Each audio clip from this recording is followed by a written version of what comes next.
আসসালামু আলাইকুম সবাইকে। তোমাদের সবাইকে স্বাগতম জানাচ্ছি আমাদের তড়িৎ রসায়ন এমসিকিউ সলভ ক্লাসে। তড়িৎ রসায়ন এমসিকিউ সলভ ক্লাসে আমরা কি দেখব?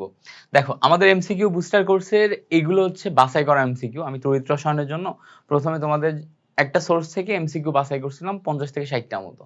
তারপরে আমি তড়িৎ রসায়নটা ওয়ান শট ক্লাস নেওয়ার জন্য এটা খুব ভালো করে অ্যানালাইসিস করে পড়তেছিলাম।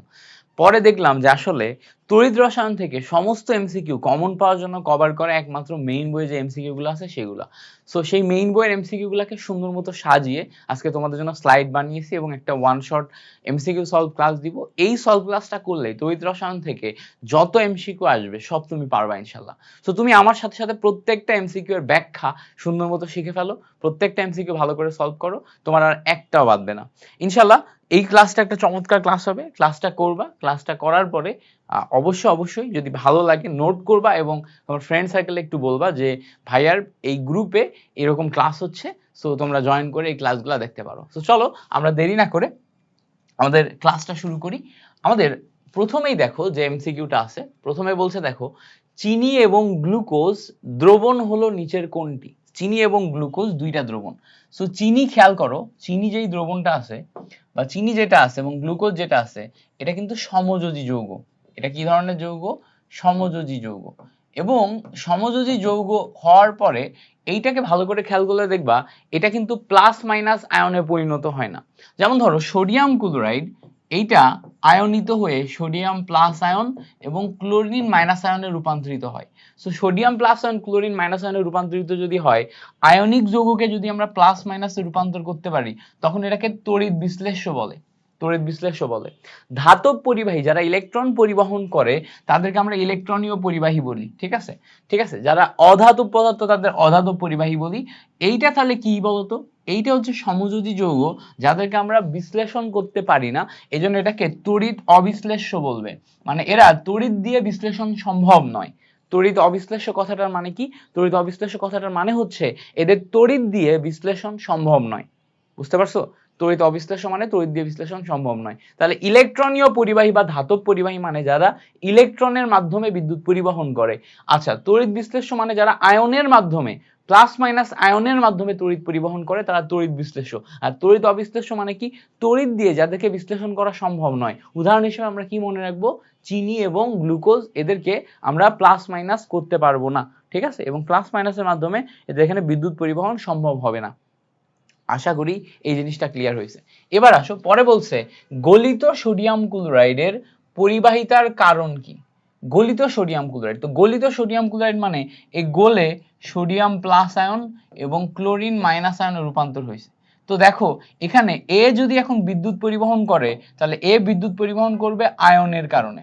এখানে মুক্ত আয়ন আছে, মুক্ত সোডিয়াম আয়ন, মুক্ত ক্লোরিন আয়ন। সো এর বিদ্যুৎ পরিবহনের মূল কারণ হচ্ছে মুক্ত আয়ন। এর বিদ্যুৎ পরিবহনের মূল কারণ কি? এর বিদ্যুৎ পরিবহনের মূল কারণ হচ্ছে মুক্ত আয়ন। বুঝতে পারছো? মুক্ত আয়নের মাধ্যমে এ বিদ্যুৎ পরিবহন করবে, মুক্ত ইলেকট্রন না। মুক্ত ইলেকট্রন হচ্ছে ইলেকট্রনীয় পরিবাহী বা ধাতব পরিবাহীর জন্য হয়, আর মুক্ত আয়ন হচ্ছে আয়নিত অবস্থায় তড়িৎ বিশ্লেষ্য পরিবাহী যারা আছে বা আয়নিক পদার্থ যারা আছে তাদের জন্য হয়। সো এই হচ্ছে আমাদের মুক্ত আয়ন দিবে। মাথায় রাখবা, এটা খুব গুরুত্বপূর্ণ একটি এমসিকিউ। পরে আসে বলছে দেখো সেমিকন্ডাক্টর রূপে কোন মৌলটি ব্যবহৃত হয়? আমরা জানি সেমিকন্ডাক্টর রূপে সিলিকন এবং জার্মেনিয়াম এই দুইটা ব্যবহৃত হয়। এটা অর্ধপরিবাহীর মতো কাজ করে, ধাতু ও ধাতু উভয়ের মতো কাজ করে। নিম্ন তাপমাত্রায় এটা অধাতু আর উচ্চ তাপমাত্রায় ধাতু। টেম্পারেচার যখন কম তখন অধাতু, আর টেম্পারেচার যখন বেশি তখন ধাতু। তো সিলিকন এবং জার্মেনিয়াম, ডি নাম্বার হচ্ছে আমাদের এখানে কারেক্ট আনসার। পরে বলছে দেখো জিঙ্কের তড়িৎ রাসায়নিক তুল্যাঙ্ক কত? খুবই গুরুত্বপূর্ণ একটি এমসিকিউ। জিঙ্কের তড়িৎ রাসায়নিক তুল্যাঙ্ক মুখস্থ করতে হবে। মাথায় রাখবো জিঙ্কের তড়িৎ রাসায়নিক তুল্যাঙ্ক 3.388 ইন্টু 10 টু দি পাওয়ার -4, এটা হচ্ছে গ্রাম পার কুলম। এটা হচ্ছে জিঙ্কের। কার এটা? এটা হচ্ছে জিঙ্কের। জিঙ্কেরটা মুখস্থ করতে হবে, এটা হচ্ছে এ নাম্বার। জিঙ্কের পাশাপাশি তোমাকে আরেকটা মুখস্থ করতে হবে, এটা মেইন বইতে আছে এই দুইটা। সিলভারেরটা, সিলভারের 0.00118 গ্রাম পার কুলম। পার কুলম্বে এত গ্রাম তৈরি হয়। একটা হচ্ছে জিঙ্কের জন্য, একটা হচ্ছে কার জন্য, আর একটা হচ্ছে আমাদের তোমার সিলভারের জন্য। এই যে দুইটা লিখে দিলাম, এই দুইটা মুখস্থ কেন করা জরুরি? এই দুইটা মেইন বইতে আছে, এই দুইটাই আসে, হুবহুব তুলে দেয় এই দুইটা। সো এই দুইটা ভালো করে মুখস্থ করবা, এই দুইটা থেকে প্রশ্ন আসবে, একটা হচ্ছে জিঙ্কের, একটা কার সিলভারের, এই দুইটা ভালো করে খেয়াল রাখো। ওকে, পরে আসো, পরে বলছে দেখো তড়িৎ রাসায়নিক তুল্যাঙ্ক কোনটির সবচেয়ে বেশি। তো তড়িৎ রাসায়নিক তুল্যাঙ্ক কিসের উপর ডিপেন্ড করে? আমরা জানি তড়িৎ রাসায়নিক তুল্যাঙ্ক Z equals to M divided by EF, M divided by EF। এখন তড়িৎ রাসায়নিক তুল্যাঙ্কে এই জায়গায় F এর যে ভ্যালু, এটা কিন্তু হচ্ছে ফ্যারাড, 1 ফ্যারাড। তো 1 ফ্যারাড যদি বসাও তাহলে Z equals to mainly M by E এর উপর ডিপেন্ড করে, M বাই E এর উপর। তো খেয়াল করো ই যত তোমার বেশি হবে জেড তত কম হবে, ই যত কম হবে জেড তত বেশি হবে। তো প্রত্যেকটা যৌগ যেটা আছে এই যৌগের তুমি যদি এম বাই ই এর রেশিও বানাও তাহলেই তুমি পেয়ে যাবা কোনটির তড়িৎ রাসায়নিক তুল্যাঙ্ক কত হবে। জাস্ট এখানে তুমি কি করবা, এখানে তোমার হচ্ছে রেশিওটা বসাবা। এবার দেখো এই জায়গাতে আমাদের এখানে ক্রোমিয়াম আছে, আয়রন আছে, কপার আছে, সিলভার আছে। কপারের জন্য আমরা জানি তুল্য সংখ্যা 2, আয়রনের জন্য তুল্য সংখ্যা 2, ক্রোমিয়ামের জন্য ক্রোমিয়ামেরও 2। সো এখানে যে আণবিক ভর আছে প্রত্যেকটা আণবিক ভরকে 2 দিয়ে ভাগ হবে, সিলভারের জন্য 1, সিলভারের যে আণবিক ভর সেটাকে 1 দিয়ে ভাগ হবে।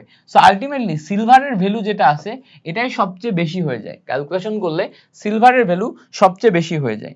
এখন এই যে সিলভারের ভ্যালু বেশি হয়ে যায়, এটা তুমি চাইলে কিন্তু ভ্যালুগুলা মনে রেখেও চিন্তা করতে পারো। যেমন ধরো সিলভারের আণবিক ভর কত, এটা তুমি যদি মনে রাখার চেষ্টা করো, সিলভারের যে আণবিক ভর এটা আসবে হচ্ছে, দাঁড়াও, সিলভারের আণবিক ভর আসছে হচ্ছে 108, তাই না?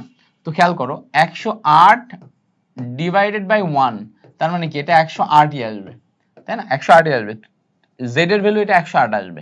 কপারের ক্ষেত্রে খেয়াল করো, কপারের হচ্ছে 63.5 ডিভাইডেড বাই 2, কমে অর্ধেক হয়ে যাবে না? অর্ধেক হয়ে যাবে, 30 পয়েন্ট সামথিং হবে বা 32 পয়েন্ট সামথিং হবে। তারপরে দেখো কপারের পর আয়রন, আয়রনের কত?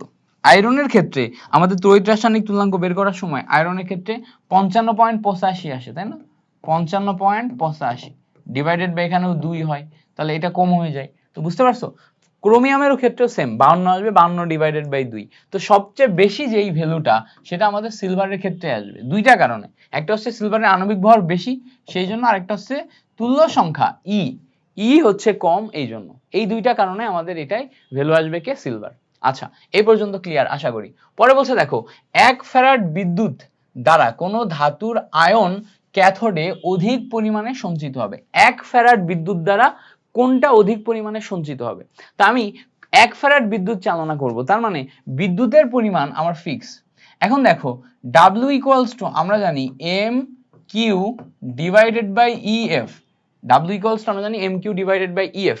এখন নিচে দেখো আমি যদি উপরে বিদ্যুতের পরিমাণ Q ইকুয়ালস টু 1 ফ্যারাড বসাই, নিচেও আমি এই F এর পরিমাণ আমি 1 ফ্যারাড বসাতে পারবো, কারণ ফ্যারাড যখন আমি এখানে অ্যাম্পিয়ারে বসাই তখন এখানে আমার তোমার হচ্ছে 1096500 তে বসাতে হয়, ঠিক আছে? তো উপরে যেহেতু আমি 1 ফ্যারাড বসাচ্ছি নিচে 1 ফ্যারাড বসাতে পারবো, তাহলে এই আলটিমেটলি W এর পরিমাণ M বাই E এর উপর ডিপেন্ড করে। যেহেতু এখানে আমি 1 ফ্যারাড বিদ্যুৎ বসাচ্ছি M বাই E এর উপর ডিপেন্ড করে। এখন M বাই E কোনটাই অধিক পরিমাণে সঞ্চিত হবে এটা কিসের উপর ডিপেন্ড করবে? আবারও M বাই E এর উপর ডিপেন্ড করবে। জিঙ্ক যখন নিব, জিঙ্কের ক্ষেত্রে 65.5 ডিভাইডেড বাই 2 আসবে, তাহলে কত আসবে? এখানে 33 মতো ভ্যালু আসবে। অ্যালুমিনিয়ামের ক্ষেত্রে 27 ডিভাইডেড বাই 3, তা 3 নাম 27, 9 এর পাশাপাশি ভ্যালু আসবে। পটাশিয়ামের ক্ষেত্রে দেখো 19 39 ডিভাইডেড বাই 1, এটা 39 এর কাছাকাছি একটা ভ্যালু আসে। ক্যালসিয়ামের ক্ষেত্রে 20 দুগুণা 40, 40 ডিভাইডেড বাই 2 মানে 20 এর কাছাকাছি ভ্যালু আসে। তো দেখো যেই কয়টা ভ্যালু পাইছি, একটা পাইছি 33, একটা 9, একটা 20, একটা 39, সবচেয়ে ভ্যালু বেশি কার? 39 এর, মানে কার? পটাশিয়ামের। তো এখানে পটাশিয়ামের ভ্যালুটা বেশি হওয়ার প্রথম কারণ হচ্ছে আমাদের আণবিক ভর, 2 নাম্বার কারণ হচ্ছে আমাদের তুল্য সংখ্যা। তো সবসময়ই ম্যাক্সিমাম ক্ষেত্রেই তুল্য সংখ্যা বা ই এর ভ্যালু যার 1 তার ক্ষেত্রে আমার এই ভ্যালুটা বেশি আসার সম্ভাবনা আছে। তো প্রশ্নটা আগে সিম্পলিফাই করো। বলছে দেখো 1 ফ্যারাড বিদ্যুৎ কোন ধাতুর আয়নে ক্যাথোডে অধিক পরিমাণে সঞ্চিত হবে। তো আমাদের এখানে এই যে 1 ফ্যারাড বিদ্যুৎ বলছে, এখান থেকে Q ইকুয়ালস টু 1 ফ্যারাড লিখতে হবে, F এর ভ্যালু 1 ফ্যারাড লিখতে হবে, তারপরে M বাই EF এর ভ্যালু, এইটাকে আমরা অ্যানালাইসিস করে W এর ভ্যালু বলতে পারবো যে W এর ভ্যালু আসলে কত হবে। বুঝতে পারছো? W এর ভ্যালু আসলে কত হবে, দ্যাটস ইট। এবার আসো পরে বলছে দেখো ক্যাথোডে 1 মোল কপার ধাতু জমা করতে, 1 মোল কপার ধাতু জমা করতে কপার সালফেট দ্রবণে কত ফ্যারাড বিদ্যুৎ চালনা করতে হবে। তো আমি কিন্তু 1 মোল কপার ধাতু জমা করতে চাই, কত ফ্যারাড বিদ্যুৎ চালনা করতে হবে সেটা জিজ্ঞেস করছে। বিদ্যুৎ কিন্তু ফ্যারাডে, মানে বিদ্যুতের পরিমাণ। দুইটা জিনিস মাথায় রাখবো, কিউ হচ্ছে আমাদের বিদ্যুতের পরিমাণ, বিদ্যুতের পরিমাণ, হ্যাঁ, কি হচ্ছে বিদ্যুতের পরিমাণ, আর এ হচ্ছে তড়িৎ প্রবাহ, এ হচ্ছে তড়িৎ প্রবাহ। এবার তড়িৎ প্রবাহ কিন্তু মাত্রা, কিউ হচ্ছে ফ্যারাডে বা কুলম্ব এই এককে বসে, আর এ হচ্ছে অ্যাম্পিয়ার এককে বসে। এই দুইটা জিনিস মাথায় রাখতে হবে। তো বিদ্যুৎ চালনা করতে হবে মানে কি, বিদ্যুতের পরিমাণ বের করতে হবে। তো বিদ্যুতের পরিমাণ হয় ফ্যারাডে অথবা কুলম্বতে আসবে। এখন আমাদের এখানে ফর্মুলাটা কি, ফর্মুলা এখানে জানি হচ্ছে W equals to MIT divided by EF। এখন m কে যদি w এর নিচে নিয়ে আসি তাহলে w by m equals to আমার আসে হচ্ছে it divided by ef। w by m মানে হচ্ছে n, it মানে আমি q বসাতে পারি আর এখানে ef বসানো যায়। তাহলে এখানে আমাদের ফর্মুলা আসে n equals to q by ef। এখন আমাদের এখানে বলছে 1 মোল, মানে n এর ভ্যালু 1 মোল, n এর ভ্যালু 1 মোল বসাই দিলাম। এবার দেখো উপরে আমাদের কিউ বের করতে হবে, বলছে না কত ফ্যারাড, তো কিউ আমরা বের করার জন্য কিউ বসাই দিলাম। ই এর ভ্যালু দেখো কপারের জন্য আমরা জানি কপার 2 প্লাস হবে, আর এফ এর ভ্যালু আমরা যখন ফ্যারাডেতে বসাবো তখন 1 ফ্যারাড। আর গুণ করলে কিউ ইকুয়ালস টু দেখো 2 ফ্যারাড আমাদের ফর্মুলা অনুসারে ম্যাথ আসে। সো এখান থেকে আমরা ফাইনালি আনসার পাচ্ছি কত, 2 ফ্যারাড। তো এই যে ম্যাথ, এই ম্যাথ তুমি নর্মালি চিন্তা না করে সবসময় যদি এরকম ফর্মুলা আকারে চিন্তা করো কখনো ভুল হবে না। অনেকে তোমাকে বলবে যে কপারের যোজন মান বা জারণ মান যেহেতু 2, 1 মোলের জন্য 2 ফ্যারাড, অ্যালুমিনিয়ামের জন্য 3, 1 মোলের জন্য 3 ফ্যারাড, এটা শর্টকাট করা যায়। বাট সবসময় তোমার মাথা এভাবে কাজ নাও করতে পারে। যদি এভাবে মাথা কাজ না করে বা প্রশ্নে কোনো রকম যদি উল্টাই পাল্টাই দেয়, একটু ঘুরায় ফেরায় দেয়, তখন তুমি কিভাবে করবা? তখন করতে হবে খুব সিম্পল ওয়ে, এই ফর্মুলা অনুযায়ী। তুমি চাইলে ফর্মুলা এখান থেকে এভাবে বের করে নিতে পারো, আবার তুমি চাইলে Q equals to N E F সরাসরি মুখস্থ রাখতে পারো। সরাসরি মুখস্থ মানে কি, Q equals to N E F মুখস্থ করার পর দেখো এন এর ভ্যালু 1 মোল বসাবা, কপারের জন্য 2 আর এফ এর ভ্যালু ফ্যারাড 1 ফ্যারাড, সব মিলাই তুমি চার্জের পরিমাণ পাও 2 ফ্যারাড। এই দেখো এক লাইনে ম্যাথ শেষ। বুঝতে পারছো? সো আমি তোমাকে ভেঙেও দেখাই দিলাম, শর্টকাটেও দেখাই দিলাম, যেইভাবে করলে তোমার সুবিধা হয় ডু ইট। ক্লিয়ার?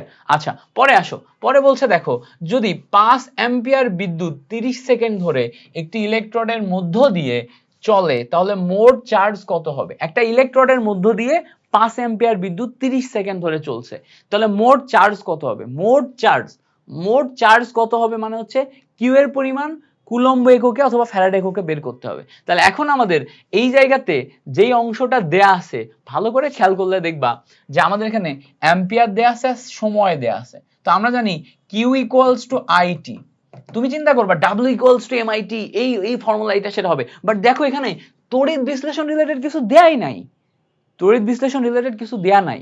কি দেয়া নাই তড়িৎ বিশ্লেষণ রিলেটেড? কপার সালফেট, কপার অমুক তমুক, বিশ্লেষণের জন্য যে বেসিক পদার্থ দরকার সেটা দেয়া নাই।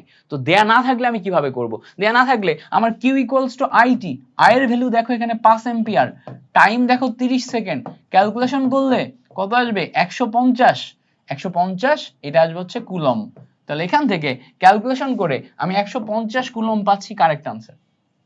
বুঝতে পারছো জিনিসটা? সিম্পল জিনিস, as simple as that, 150 coulomb. Okay এবার আসো পরবর্তীতে আমরা যদি একটু দেখার চেষ্টা করি। পরবর্তীতে বলছে যে 1 মোল সিলভার ক্যাথোডে জমা করতে সিলভার নাইট্রেট দ্রবণের কত ফ্যারাড বিদ্যুৎ চালনা করতে হবে। কত ফ্যারাড, ফ্যারাড এককে বিদ্যুৎ চালনা করতে হবে, মানে বিদ্যুতের পরিমাণ, মানে কিউ। এবার ভালো করে খেয়াল করো, আমরা দেখছি যে Q equals to N E F. এবার এখানে এন এর ভ্যালু কয় মোল, 1 মোল নিলাম 1 মোল। এবার ই এর ভ্যালু সিলভার নাইট্রেটের ক্ষেত্রে সিলভার প্লাস আয়নে রূপান্তর হয়, মানে ই এর ভ্যালু 1। এবার ফ্যারাড মানে কি, 1 ফ্যারাড বসাই দিলাম, ক্যালকুলেশন করলে দেখো 1 ফ্যারাড আসে। তো আমরা এটা এমনিও বলতে পারি যে সিলভারের ক্ষেত্রে যেহেতু আমার জারণ মান 1 মোলের জন্য 1 ফ্যারাড বিদ্যুৎ লাগবে, জারণ মান 1 মোলের জন্য 1 ফ্যারাড বিদ্যুৎ লাগবে। ক্যালকুলেশন করেও দেখলাম আমরা শেষ পর্যন্ত 1 ফ্যারাড বিদ্যুৎ প্রয়োজন হচ্ছে। শেষ পর্যন্ত কত, 1 ফ্যারাড বিদ্যুৎ প্রয়োজন হচ্ছে। ক্লিয়ার হয়েছে? আশা করি এই ব্যাপারটা ক্লিয়ার। এবার আসো পরে বলছে সিলভার নাইট্রেট দ্রবণে 60 মিনিটে 5 অ্যাম্পিয়ার বিদ্যুৎ চালনা করলে ক্যাথোডে কত গ্রাম সিলভার জমা হবে। ক্যাথোডে কত গ্রাম সিলভার জমা হবে সেটা বের করতে বলছে। বলছে কি সিলভার নাইট্রেট দ্রবণে 60 মিনিটে 5 অ্যাম্পিয়ার বিদ্যুৎ চালনা করলে ক্যাথোডে কত গ্রাম সিলভার জমা হবে। তো ক্যাথোডে কত গ্রাম সিলভার জমা হবে সেটা W ইকুয়ালস টু আমরা বের করতে পারবো MIT ডিভাইডেড বাই EF। জমার পরিমাণ সবসময় W। এবার ভালো করে খেয়াল করো, সিলভারের জন্য আমাদের আণবিক ভর বের করা লাগবে। আণবিক ভর কত সিলভারের জন্য 108। ওকে, আয়ের পরিমাণ কত দেয়া আছে দেখো 5 অ্যাম্পিয়ার বিদ্যুৎ এখানে দেয়াই আছে 5 অ্যাম্পিয়ার বিদ্যুৎ। টি এর পরিমাণ 60 মিনিট, 60 মিনিট প্রতি মিনিটে 60 সেকেন্ড, তাহলে 60 ইনটু 60 ডিভাইডেড বাই সিলভার যেহেতু প্লাস তুল্য সংখ্যা 1 ফ্যারাডের ধ্রুবক 96500 বসাতে হয়।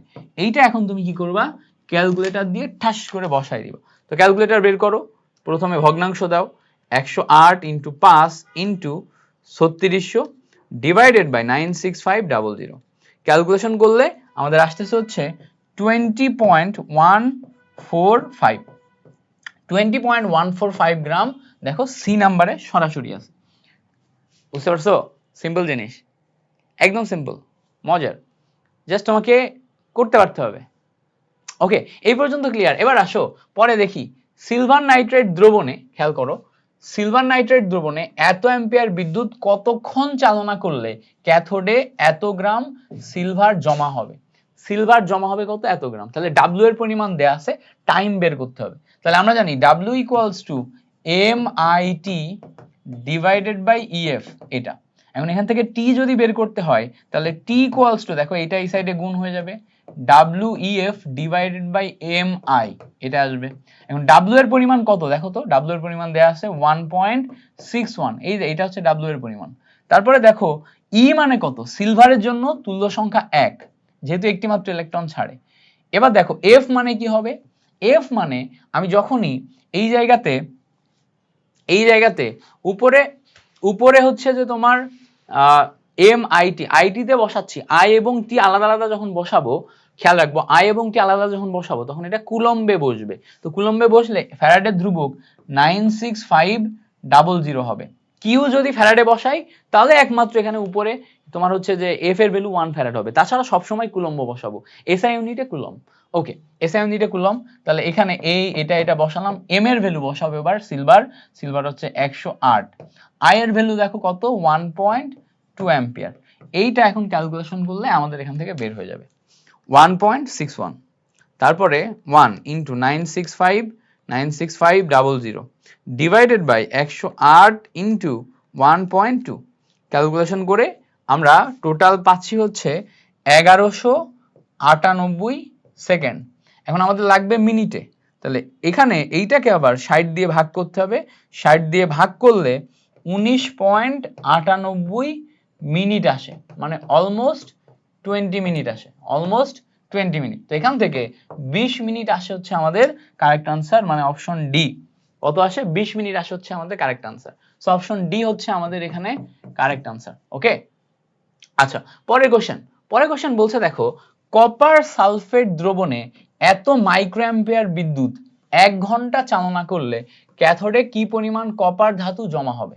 1 ঘন্টা চালনা করলে ক্যাথোডে কি পরিমাণ কপার ধাতু জমা হবে সেটা বের করতে বলছে। খুব সিম্পল, এখানে ভালো করে খেয়াল করলে দেখবা যেখানে মাইক্রো অ্যাম্পিয়ার বিদ্যুৎ দেয়া আছে, আই এর ভ্যালু খেয়াল করো 5000 মাইক্রো অ্যাম্পিয়ার। তো এখানে আমরা 5000 লিখলাম, মাইক্রো মানে 10 টু দি পাওয়ার -3 এত অ্যাম্পিয়ার। এবার এখানে যদি ভালো করে খেয়াল করো এই 10 টু দি পাওয়ার -3 এর এটা কাটাকাটি করলে 5 অ্যাম্পিয়ার বিদ্যুৎ আসে। সো 5000 মাইক্রো অ্যাম্পিয়ার মানে হচ্ছে 5 অ্যাম্পিয়ার। এটা ক্যালকুলেশন শেষ হয়ে গেল। টাইমের দিকে যদি খেয়াল করো 1 ঘন্টা আছে, 1 ঘন্টাতে আমার 60 মিনিট, প্রতি মিনিটে 60 সেকেন্ড। ক্যালকুলেশন করলে এখান থেকে তুমি 3600 সেকেন্ড পাবা। এবার বলছে দেখো যে আমার এখানে কি পরিমাণ জমা হবে এটা বের করতে হবে। তো আমরা জানি W equals to MIT divided by EF। তো এখানে আমাদের কপার সালফেট থেকে কপার ধাতু, তাই না? তো কপারের জন্য আণবিক ভর কত, আণবিক ভর 63.5। এবার বলো আই এর ভ্যালু কত, আই এর ভ্যালু আমরা বের করছি 5 অ্যাম্পিয়ার। টি এর ভ্যালু কত, টি এর ভ্যালু বের করছি 3600 ডিভাইডেড বাই ই এর ভ্যালু কত, কপার আমাদের 2+ পরিণত হয়, তার মানে এখানে আমাদের ভ্যালু আসবে 2 বসালাম। আর এফ এর ভ্যালু আমরা জানি 96500। এসআই ইউনিটে কত 96500। এই যে ভ্যালুটা এটা এখন তুমি ক্যালকুলেশন করো, করলে বের হয়ে যাবে 63.5 ইন্টু 3600 ডিভাইডেড বাই 2 ইন্টু 96500। এটা ক্যালকুলেশন করো, ক্যালকুলেশন করলে দেখো 1.18 আসে, 1.18। সো কি পরিমাণ জমা হচ্ছে সেটা এখান থেকে আমাদের বের করতে হবে। 63.5 মাইক্রো অ্যাম্পিয়ার। আচ্ছা 5000 micro ampere, 5000 into 10 to the power -3, so 10 to the power 3 5 micro ampere. এই পর্যন্ত ঠিক আছে।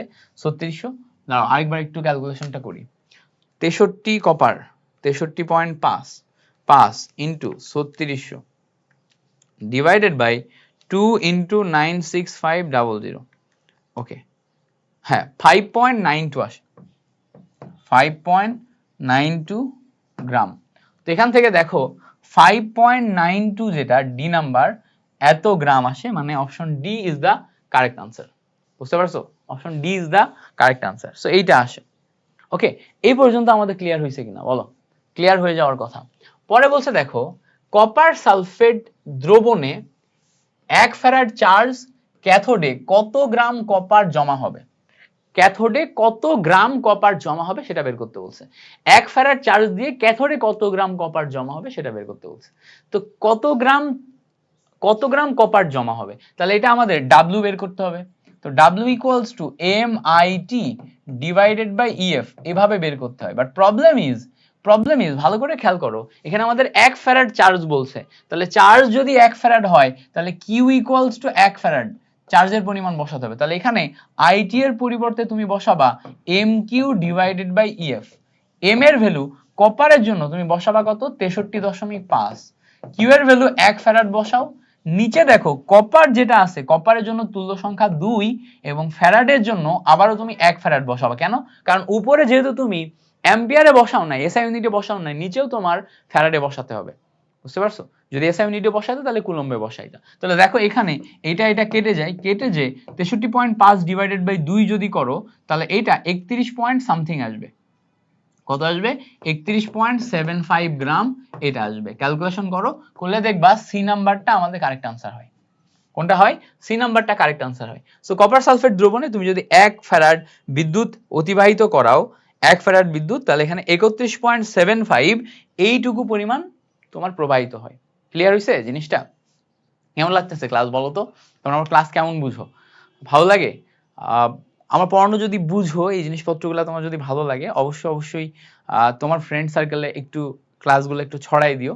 তোমরা যত বেশি মানুষজন ক্লাসগুলো দেখো তত আমার মোটিভেশন বাড়ে যে তোমাদেরকে আরো ইফোর্ট দিয়ে পড়াইতে, সুন্দর করে বোঝাইতে এবং পর্যাপ্ত পরিমাণে ফ্রি ক্লাসেস রাখতে। আমি কোয়ালিটি এডুকেশনে বিশ্বাস করি। আমি হচ্ছে সিম্পলিফাইড আন্ডারস্ট্যান্ডিং এ বিশ্বাস করি। মানে ধরো আমার কাছে যে কোনো কিছু পড়ালেখা রিলেটেড কিছু আসলে সেটাকে আমি খুব সুন্দর সরলভাবে নিজে বুঝে বোঝানোর চেষ্টা করি।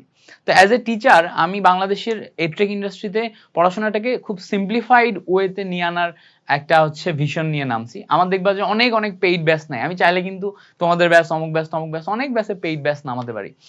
বাট আমার সবসময় একটা বা দুইটা পেইড ব্যাচ থাকে যাতে আমার কোম্পানি মানে মোটামুটি ভাবে চলে যাবে, আমার ফ্যামিলি মোটামুটি ভাবে চলে যায়। বাকি আমি সবসময় ফ্রি এডুকেশন নিয়েই কাজ করি বেশি। ফ্রি এডুকেশন নিয়ে আমার অনেক বেশি কাজ করার ইচ্ছা আছে। সো তোমাদেরকে আমি যেই সাপোর্টটা দিচ্ছি তোমরা একটু ট্রাই করবা যে ভাইয়ার ক্লাসেসগুলো যাতে অনেক মানুষ দেখে, সবার ভিতরে ছড়িয়ে দিতে, তাহলে আরো বেশি মোটিভেশন পাবো আর কি। তোমার একটু শেয়ার আমার মোটিভেশন। ওকে চলো পরে এমসিকিউতে যাই। পরে বলছে দেখো কপার সালফেট দ্রবণে এত অ্যাম্পিয়ার বিদ্যুৎ প্রবাহ করলে 40 মিনিট চালনা করলে ক্যাথোডে সঞ্চিত কপার পরমাণু সংখ্যা বের করো। দেখো এবার কিন্তু আমার প্রশ্নটা ভিন্ন, কপার পরমাণু সংখ্যায় যাইতে বলছে। যখনই আমার এরকম পরমাণু সংখ্যা, পরমাণুর আয়তন এই টাইপের জিনিসে যাবে তখন আমার ফর্মুলাতে একটু চেঞ্জেস আসবে। দেখো আমরা মেইন ফর্মুলা জানি W equals to MIT divided by EF। এই যে M, এই M কে W এর নিচে নিয়ে আনা যায়। W এর নিচে আনলে W by M equals to IT divided by EF হয়। দেখো তো এই W বাই M কে তোমার পরিচিত লাগে কিনা? পরিচিত লাগার কথা। এই W বাই M মানে হচ্ছে মোল সংখ্যা n, পড়ছো না? N equals to W by M। যে কোনো ভরকে আণবিক ভর দিয়ে ভাগ করলে কি পাওয়া যায়? মোল পাওয়া যায়। এখন তুমি যদি কোথাও মোল পাও, এই মোল পাইলে এই মোলকে সংখ্যা অনুপাতেও প্রকাশ করা যায়। যে কোনো মোল পরমাণু সংখ্যা ডিভাইডেড বাই অ্যাভোগাড্রো সংখ্যা, এই অনুপাতকে আমরা মোল সংখ্যার অনুপাত বলতে পারি কিনা বলো তো, মোল সংখ্যার অনুপাত বলতে পারি। এখন যেহেতু আমাদের সংখ্যা বের করতে হবে, এই অনুপাতের সাথে আমরা যদি এইটার সম্পর্ক বের করি তাহলে সংখ্যা অনুপাত পেয়ে যাই। দেখো n divided by N A equals to আমরা আইটি ডিভাইডেড বাই ইএফ পাই। n divided by N A equals to IT divided by EF পাই। বুঝতে পারছো? এবার দেখো এখান থেকে যদি আমরা n এর ভ্যালু বের করতে চাই, n ইকুয়ালস টু n এ গুণ হবে, n এ মানে 6.023 ইন্টু 10 টু দি পাওয়ার 23, তাহলে 6 ইন্টু 10 টু দি পাওয়ার 23 বসালাম। উপরে দেখো আইটি, নিচে ইএফ। আই এর ভ্যালু কত দেখো তো, 0.16 অ্যাম্পিয়ার, এটা আই এর ভ্যালু। টি এর ভ্যালু কত দেখো তো, 40 মিনিট। তো 40 মিনিট মানে 40 নিলাম, প্রতি মিনিটে 60 সেকেন্ড, তো 40 ইন্টু 60 ডিভাইডেড বাই ইএফ। এই যে কপার সালফেট কয়টা ইলেকট্রন ছাড়তে পারে, দুইটা। আচ্ছা, এফ এর ভ্যালু কত হবে, এফ এর ভ্যালু হবে হচ্ছে 96500। এই যে জিনিসটা, এইটা এখন তুমি ক্যালকুলেশন করলে বের হয়ে যাবে। দেখো 6 into 10 to the power 23 into 0.16 into 40 into 60, calculation করার পর ডিভাইডেড বাই 2 ইন্টু 96500।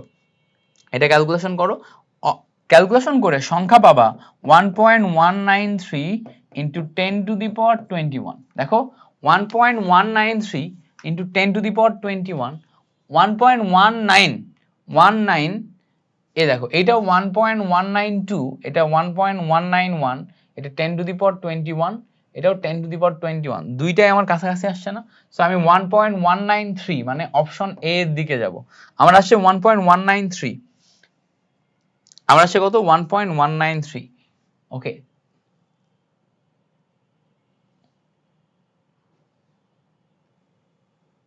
ওই যে এই নাম্বারটা আসছে হচ্ছে কারেক্ট আনসার, এই নাম্বারটা। বুঝতে পারছো? তো এইভাবে ক্যালকুলেশনটা করতে হয়। এখানকার মেইন বেস কাহিনী কি, মেইন বেস কাহিনী হচ্ছে যে এই যে একটা ফর্মুলা আছে না, n equals to IT by EF, এই ফর্মুলা থেকে তুমি পরিমাণগত রসায়নের যে কোনো ফর্মুলায় যাইতে পারো। যদি সংখ্যা চাই তাহলে n divided by N A, যদি আয়তন চাই এসটিপিতে ভিএল ডিভাইডেড বাই 22.4 লিটার, যদি তোমার অন্য কিছু চাই পিভি বাই আরটি তে বসাতে পারো, n ইকুয়ালস টু ভিএস এ বসাতে পারো। এই সব কিছু পরিমাণগত রসায়নের এক একটা ক্যালকুলেশন তুমি তড়িৎ রসায়নের এই অংশের সাথে কানেক্ট করতে পারবা, তড়িৎ রসায়নের অংশের সাথে এই টোটাল অংশের কানেক্ট করতে পারবা। সো এই অংশের ক্যালকুলেশন তুমি ইজিলি দেখে নিতে পারো। কেমন? সো আশা করি এই ব্যাপারগুলো একদম 100% ক্লিয়ার হয়েছে তো? ওকে, এই পর্যন্ত যদি ক্লিয়ার হয়, পরে আসো। পরে বলছে দেখো, জিঙ্ক সালফেট দ্রবণে 1 কুলম্ব বিদ্যুৎ চালনা করলে অ্যানোডে দ্রবীভূত জিঙ্কের পরিমাণ কত হবে? আমরা বিদ্যুৎ চালনা করছি 1 কুলম্ব, দ্রবীভূত জিঙ্কের পরিমাণ মানে ডাব্লিউ বের করতে বলছে। তো আমরা জানি W equals to M I T divided by EF. এখন দেখো তো জিঙ্ক মানে কত, 65.5, এগুলো মুখস্থ করতে হবে। কপার 63.5, জিঙ্ক 65.5, অ্যালুমিনিয়াম 27, সিলভার 108, এগুলো মুখস্থ থাকতে হবে, না হলে তুমি এই ম্যাথগুলো করতে পারবে না। তো 65.5 এর পর এবার বলছে দেখো 1 কুলম্ব বিদ্যুৎ, 1 কুলম্ব বিদ্যুৎ মানে কি, এই আইটি এর পরিবর্তে কিউ বসাইছে। তো আইটি এর পরিবর্তে কিউ বসাই, এখানে যদি তুমি 1 কুলম্ব বসাও তাহলে নিচেও তোমার কুলম্ব ইউনিটেই যাইতে হবে। এখন জিঙ্ক যেহেতু জিঙ্ক 2 প্লাসে পরিণত হয়, ই এর ভ্যালু হবে 2 আর এফ এর ভ্যালু আসবে হচ্ছে 96500। ক্যালকুলেশন করলে দেখো উপরে যাই 65.5, নিচে যাই আমার 2 ইন্টু 96500, টোটাল মিলে ক্যালকুলেশন করলে 3.39 ইন্টু 10 টু দি পাওয়ার -4, কত আসে, 3.39 into 10 to the power -4। So এইটাকে তুমি যদি আরেকটু ভাঙো, হ্যাঁ 3.39 এই 10 টু দি পাওয়ার -4 কে ভেঙে দাও, তাহলে দেখো 0.0339 গ্রাম এটা আসে। তো 0.0339 গ্রাম, এটা দেখো তো কোন জায়গাতে, এই যে এই জায়গাতে ডি নাম্বারের সাথে হুবহু মিলে। ওকে, তো ক্যালকুলেটর দিয়েই তুমি মিলাইতে পারবা, জাস্ট এখানে যেই ভ্যালুটা আসবে তার সাথে অপশন কোনটা আছে সেটা একটু মানে মিলায়ে দেখতে হবে যে কোনটা। ওকে, তো আশা করি এই হ্যাকটা বুঝতে পারছো, এমসিকিউ সলিউশনটা বুঝতে পারছো। ওকে, পরে আসো। পরে বলছে ক্রোমিয়াম সালফেট দ্রবণে 3 ফ্যারাড বিদ্যুৎ ক্যাথোডে কত গ্রাম ক্রোমিয়াম জমা করবে? তো ক্রোমিয়ামের আণবিক ভর এখানে 52 দেয়া আছে, বাট এটা তুমি কি করবা, মুখস্থ করবা, এটা মুখস্থ করবা। আমার এখানে জিজ্ঞেস করছে ক্যাথোডে কত গ্রাম, মানে ডাব্লিউ এর পরিমাণ বের করা লাগবে, ডাব্লিউ। তো ডাব্লিউ ইকুয়ালস টু আমাদের M I T divided by EF, এটা হচ্ছে ফর্মুলা। এখন ক্রোমিয়ামের ক্ষেত্রে ক্রোমিয়াম 2+ হয় না 3+ হয়? ক্রোমিয়াম 2+ হয়। এম এর ভ্যালু দেখো আমাদের এখানে দেয়া আছে, ক্রোমিয়াম 52 আছে, বসালাম। আই এর ভ্যালু দেখো এখানে 3 ফ্যারাড বিদ্যুৎ দেয়া, মানে আইটি এর ভ্যালু দেয়া একবারে, আইটি এর ভ্যালু মানে কিউ এর ভ্যালু দেয়া, তার মানে এখানে তুমি 3 ফ্যারাড বসাতে পারবা। ক্রোমিয়ামের জন্য 2 বসাবা, 2 বসানোর পর এবার এখানে নিচে এটা বসাতে হবে তোমার 1 ফ্যারাড, এটা 1 ফ্যারাড। তাহলে এখন এই দুইটা বসানোর পর আমাদের রেজাল্ট কত আসবে আমরা যদি একটু দেখার চেষ্টা করি, আমাদের রেজাল্ট কি আসবে। তো উপরে আমরা 3 বসালাম, নিচে আমরা ক্রোমিয়ামের জন্য 3 বসালাম। সো ক্রোমিয়াম 2+ না 3+ হচ্ছে বলো তো? Chromium 3+ I guess. Chromium Cr2 না Cr3 হয় না, ক্রোমিয়াম 3+ আয়ন হয়, ক্রোমিয়াম 2+ না, এটা একটু উল্টাপাল্টা করছি, ক্রোমিয়াম 3+। সো ক্রোমিয়াম 3+ হইলে ই এর ভ্যালু এখানে আমাদের 3 বসবে। কত বসবে ই এর ভ্যালু আমাদের এখানে 3 বসবে।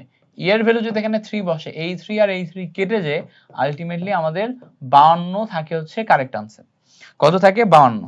তাহলে এখান থেকে আমরা ক্যালকুলেশন শেষে পাই হচ্ছে 52। ক্যালকুলেশন শেষে কত পাই? 52 পাই। সো ক্রোমিয়ামের ক্ষেত্রে এখানে আমাদের 52 আসে হচ্ছে কারেক্ট আনসার। সো ক্রোমিয়াম 3+, এটা দেখছো আমি কিন্তু উল্টাই ফেলতেছিলাম। তো আমাদের মনে রাখতে হবে যে ক্রোমিয়াম যেটা, এই ক্রোমিয়াম 3+ হয়, এই জন্য আমাদের এখানে ই এর ভ্যালু কত? 3। ক্রোমিয়াম 3+ হয়, ই এর ভ্যালু কত? 3। ক্লিয়ার হয়েছে এই পর্যন্ত? এতক্ষণে ক্লিয়ার হওয়ার কথা। এই এমসিকিউ গুলো একদম টু দা পয়েন্টে ক্লিয়ার করে নাও।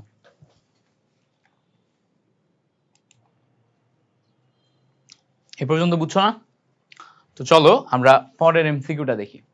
পরের এমসিকিউ কি বলে দেখো, পরের এমসিকিউ বলে যে অ্যালুমিনিয়াম 3টা ইলেকট্রন ছেড়ে দিছে, দিয়ে অ্যালুমিনিয়াম 3টা ইলেকট্রন গ্রহণ করছে, করে অ্যালুমিনিয়ামে পরিণত হয়েছে।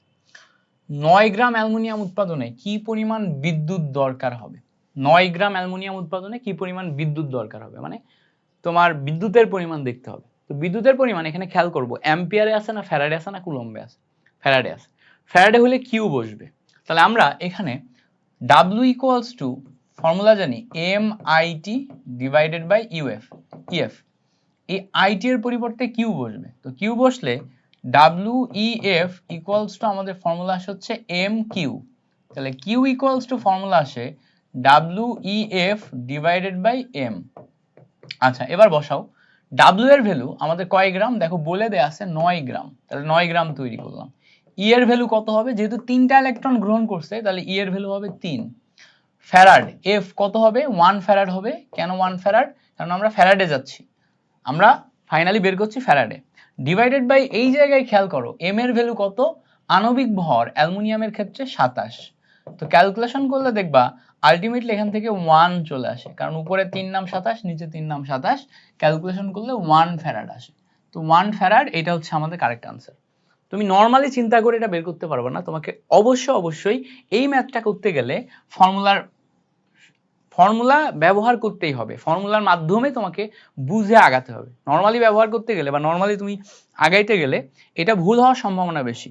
কখনো কখনো এই জায়গাতে আমাদের ইনফরমেশন চেঞ্জও করে দিবে, ইনফরমেশন যদি চেঞ্জ করে দেয় তখন তো আরো সমস্যা, বুঝতে পারছো? ইনফরমেশন চেঞ্জ করে দিলে মিলাইতে পারবো না। সো যেভাবে দেখালাম এভাবেই আস্তে আস্তে তোমাকে মিলাইতে হবে। আশা করি এ পর্যন্ত ক্লিয়ার। এবার আসো পরের অংশে যাই। পরের অংশে বলছে 1 মোল জিঙ্ক 27 গ্রাম অ্যালুমিনিয়াম ক্যাথোডে জমা করতে কি পরিমাণ বিদ্যুৎ লাগবে? তো দেখো 1 মোল জিঙ্ক আর 27 গ্রাম অ্যালুমিনিয়াম। তো দেখো এক জিঙ্কের ক্ষেত্রে 1 মোল, বোঝার চেষ্টা করো, জিঙ্কের ক্ষেত্রে 1 মোল আর অ্যালুমিনিয়ামের ক্ষেত্রে 27 গ্রাম। এবার ক্যাথোডে জমা করতে কি পরিমাণ বিদ্যুৎ লাগবে? তো এখানে আমাদের একটা হচ্ছে জিঙ্ক আর একটা হচ্ছে অ্যালুমিনিয়াম, এই দুইটার ভিতরে আমরা ক্যাথোডে জমা করতেছি কাকে? ক্যাথোডে জমা করতেছি অ্যালুমিনিয়ামকে। তো অ্যালুমিনিয়ামকে যদি জমা করি, অ্যালুমিনিয়ামে 27 গ্রামের জন্য দেখো আমরা এখানে কিউ ইকুয়ালস টু NEF পাবো। তো আমাদের মেইনলি এই অংশটা কিন্তু প্রশ্ন না, প্রশ্ন হচ্ছে এই অংশটা, পরের অংশটা, 27 গ্রাম অ্যালুমিনিয়ামকে ক্যাথোডে জমা করতে কি পরিমাণ বিদ্যুৎ লাগবে। তো পরের অংশটা হচ্ছে আমাদের প্রশ্ন। তাহলে কিউ ইকুয়ালস টু NEF যদি করি, 27 গ্রামে অ্যালুমিনিয়ামে 1 মোল ই এর ভ্যালু 3 এবং এখানে যদি 1 ফ্যারাড বসাও এখান থেকে তুমি পাবা হচ্ছে 3 ফ্যারাড বিদ্যুৎ, অর্থাৎ 27 গ্রাম অ্যালুমিনিয়ামের জন্য 3 ফ্যারাড বিদ্যুৎ প্রয়োজন হয়। 27 গ্রাম অ্যালুমিনিয়ামের জন্য 3 ফ্যারাড বিদ্যুৎ প্রয়োজন হয়। এখানে যে 1 মোল জিঙ্ক না, এই জিঙ্কটা হবে না, বইতে আমি একটু আগে প্রশ্নে দেখলাম 1 মোল বা 27 গ্রাম ক্যাথোডে 27 গ্রাম অ্যালুমিনিয়াম ক্যাথোডে জমা করতে কি পরিমাণ বিদ্যুৎ প্রয়োজন হয়। সো এটা হচ্ছে আমাদের 3 ফ্যারাড। কিভাবে বের করলাম, এই ফর্মুলা অনুসারে তোমাকে বের করে দিলাম। পরে বলছে দেখো এখানে আমাদের অনেকগুলা যৌগ দেয়া আছে। কি কি যৌগ দেয়া আছে আমরা যদি একটু দেখার চেষ্টা করি। আমাদের এখানে বলছে নিম্নলিখিত sodium chloride, magnesium chloride, aluminium chloride, ঠিক আছে, এই যে এইগুলা অ্যালুমিনিয়াম ক্লোরাইড, এইগুলা নিয়ে প্রশ্ন তোলার সময় একই জিনিস কয়েকবার লিখছে। তো এগুলা লিখছে, হ্যাঁ, মেইনলি আমাদের এখানে উঠবে কয়টা, উঠবে হচ্ছে তোমার সোডিয়াম ক্লোরাইড, তারপর হচ্ছে ম্যাগনেসিয়াম ক্লোরাইড, তারপর হচ্ছে অ্যালুমিনিয়াম ক্লোরাইড, তারপর হচ্ছে SnCl4, এই চারটা। আচ্ছা, এই চারটা নিলাম, বাকি আমরা একটু কেটে দিলাম। তো বলছে এইগুলার মধ্যে 1 ফ্যারাডে বিদ্যুৎ চালনা করলে ক্যাথোডে কোন ধাতু সর্বাধিক মোল সংখ্যায় উৎপন্ন হবে। তো 1 ফ্যারাডে বিদ্যুৎ চালনা করলে সর্বাধিক মোল সংখ্যায় কোনটা উৎপন্ন হবে সেটা বের করতে হবে।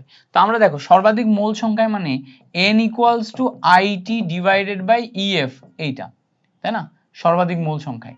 তো এখন N = IT divided by EF, এইটার সিম্পল জিনিসটা যদি আমরা একটু দেখার চেষ্টা করি, এই জায়গাতে একটু বোঝার চেষ্টা করো। N = IT divided by EF, উপরে যদি তুমি Q নাও, Q = EF পাবা তুমি।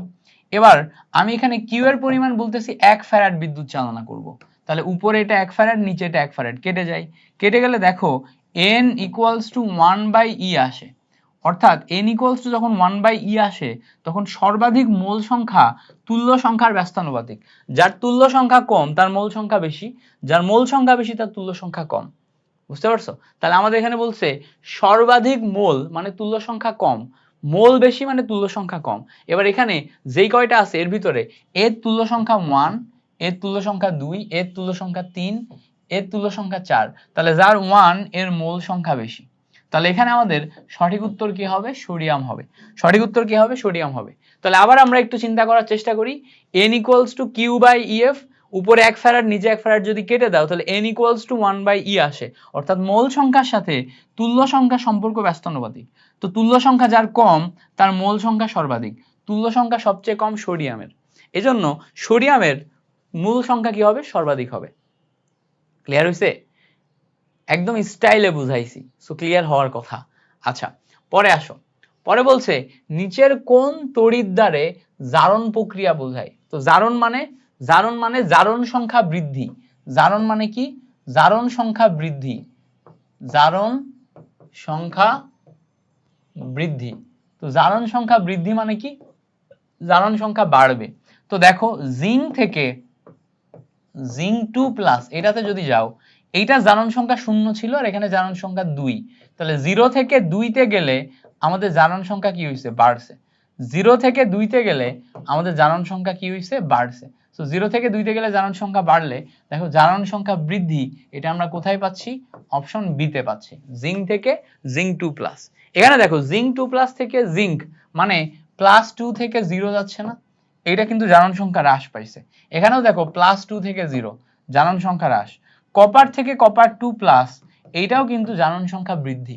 তাহলে বলছে নিচের কোন তড়িৎদ্বার জারণ প্রক্রিয়া বোঝায়। তাহলে তড়িৎদ্বার জারণ প্রক্রিয়া বোঝায় মেইনলি বি নাম্বারটা, জিঙ্ক থেকে জিঙ্ক 2+। এখন এই জায়গাতে এই যে অপশনটা আছে এই অপশনটাও কিন্তু কারেক্ট। এখন এই অপশনটাতে বইতে খেয়াল করবা, বইতে আমি এখন একটু খেয়াল করে দেখলাম যে এখানে এই ডি নাম্বারে প্লাটিনাম হাইড্রোজেন প্লাস থেকে হাইড্রোজেন দেয়া আছে, এই তড়িৎদ্বারটা দেয়া আছে, এইটা আগে ছিল। ওকে, তো জারণ মানে হচ্ছে জারণ সংখ্যা বৃদ্ধি, জারণ সংখ্যা বৃদ্ধি বি নাম্বারটা বোঝায়, ডি নাম্বারে যদি ওটা থাকে ওটাও বোঝায়, আর এটা যদি থাকে তখন আমার ডি নাম্বার কারেক্ট না। আশা করি এই ব্যাপারটা ক্লিয়ার। পরে বলছে দেখো এই দেখো এইটাতে দেখলে বুঝতে পারবা নিচের কোন তড়িৎদ্বারে বিজারণ প্রক্রিয়া বোঝায়। বিজারণ মানে জারণ সংখ্যা হ্রাস, তো জারণ সংখ্যা মানে অক্সিডেশন নাম্বার, অক্সিডেশন নাম্বার হ্রাস মানে কমে যাওয়া। তো এখানে দেখো 0 থেকে +2 জারণ সংখ্যা বৃদ্ধি, +2 থেকে 0 এইটা জারণ সংখ্যা হ্রাস। এখানে দেখো 0 থেকে +2 জারণ সংখ্যা বৃদ্ধি, 0 থেকে +1 জারণ সংখ্যা বৃদ্ধি, সবগুলাতে দেখো জারণ সংখ্যা বৃদ্ধি হচ্ছে, হ্রাস হচ্ছে কেবল বি নাম্বারে। সো বি নাম্বার হয় আমাদের কারেক্ট আনসার, +2 থেকে 0 জারণ সংখ্যা হ্রাস। তো জারণ সংখ্যা হ্রাস মানে কি? বিজারণ। জারণ সংখ্যা হ্রাস মানে কি? জারণ সংখ্যা হ্রাস মানে হচ্ছে আমাদের বিজারণ। জারণ সংখ্যা হ্রাস বিজারণ। ওকে, আচ্ছা পরে আসো, পরে বলছে অ্যানোড রূপী জিঙ্ক থেকে জিঙ্ক 2+ এর সাথে নিচের কোনটিকে ক্যাথোড রূপে বিক্রিয়া করানো যাবে? তাহলে দেখো অ্যানোড হিসেবে আমরা জিঙ্ক থেকে জিঙ্ক 2+ নিছি, এর সাথে আমরা ক্যাথোড রূপে কোনটার বিক্রিয়া করাতে পারবো? তো অ্যানোডে যে জারণ মান এটার ভ্যালু 0.76 আছে, তো ক্যাথোড যে হবে তার জারণ মান 0.76 এর নিচে হতে হবে, তার জারণ মান 0.76 এর নিচে হতে হবে, বা বিজারণ মান দেখলেও বোঝা যাবে। জারণ মানের কথাই বলি, জারণ মান 0.76 এর যদি নিচে হয় তাহলে সে ক্যাথোড রূপে কাজ করবে। তো এখানে ভালো করে খেয়াল করে দেখো, কোবাল্ট থেকে কোবাল্ট প্লাস এর জারণ মান কত? 0.28। তাহলে কি এইটার নিচে না? তাহলে এইটাই আমাদের কারেক্ট আনসার চলে আসে। কেন? কারণ দেখো তুমি ম্যাগনেসিয়াম থেকে ম্যাগনেসিয়াম 2+ এর যে জারণ মান পাচ্ছ এটা 0.76 এর চেয়ে বেশি, তখন এটা হয়ে যায় অ্যানোড আর এটা হয়ে যায় ক্যাথোড। বাট আমার এটাকে ক্যাথোড বানাইতে হইতো, হচ্ছে না। যার জারণ মান বেশি সে উপরে যায়, উপরে হয়ে গেলে সে অ্যানোড হয়ে যায়। এটা দেখো কপার থেকে কপার 2+, জারণ মান +2.87, এটারও বেশি। এইটার দেখো এটা জারণ মান অ্যালুমিনিয়াম থেকে অ্যালুমিনিয়াম 3+, এটা যদি তৈরি করো 1.66, এইটারও দেখো আমার এই জায়গা থেকে বেশি। সো যে উপরে থাকবে বা জারণ মান যার বেশি থাকবে সে অ্যানোড হিসেবে কাজ করবে, অন্যটা ক্যাথোড হিসেবে কাজ করবে। তাহলে এইটাকে যদি আমি ক্যাথোড অ্যানোড রূপে কাজ করাই, তাহলে ক্যাথোড হিসেবে কাজ করতে গেলে এর চেয়ে জারণ মান কম হওয়া লাগবে, সেটা কেবলমাত্র অপশন এ তে আছে। So option A is the correct answer. Option A কি হবে? আমাদের এখানে কারেক্ট আনসার হবে। বুঝতে পারছো? আশা করি ক্লিয়ার হয়েছে। এবার আসো পরে দেখি, পরে বলছে দেখো জিঙ্ক এবং সিলভার তড়িৎদ্বারের জারণ বিভব যথাক্রমে দেখো এত এবং এত দেয়া আছে। তো দেখো তড়িৎদ্বারের জারণ বিভব দেয়া আছে, এখন আমাদের এখানে দুইটা তড়িৎদ্বার দেয়া আছে, জিঙ্ক থেকে জিঙ্ক 2+, মাঝখানে লবণ সেতু, জিঙ্ক প্লাস থেকে জিঙ্ক, এই সিলভার প্লাস থেকে সিলভার।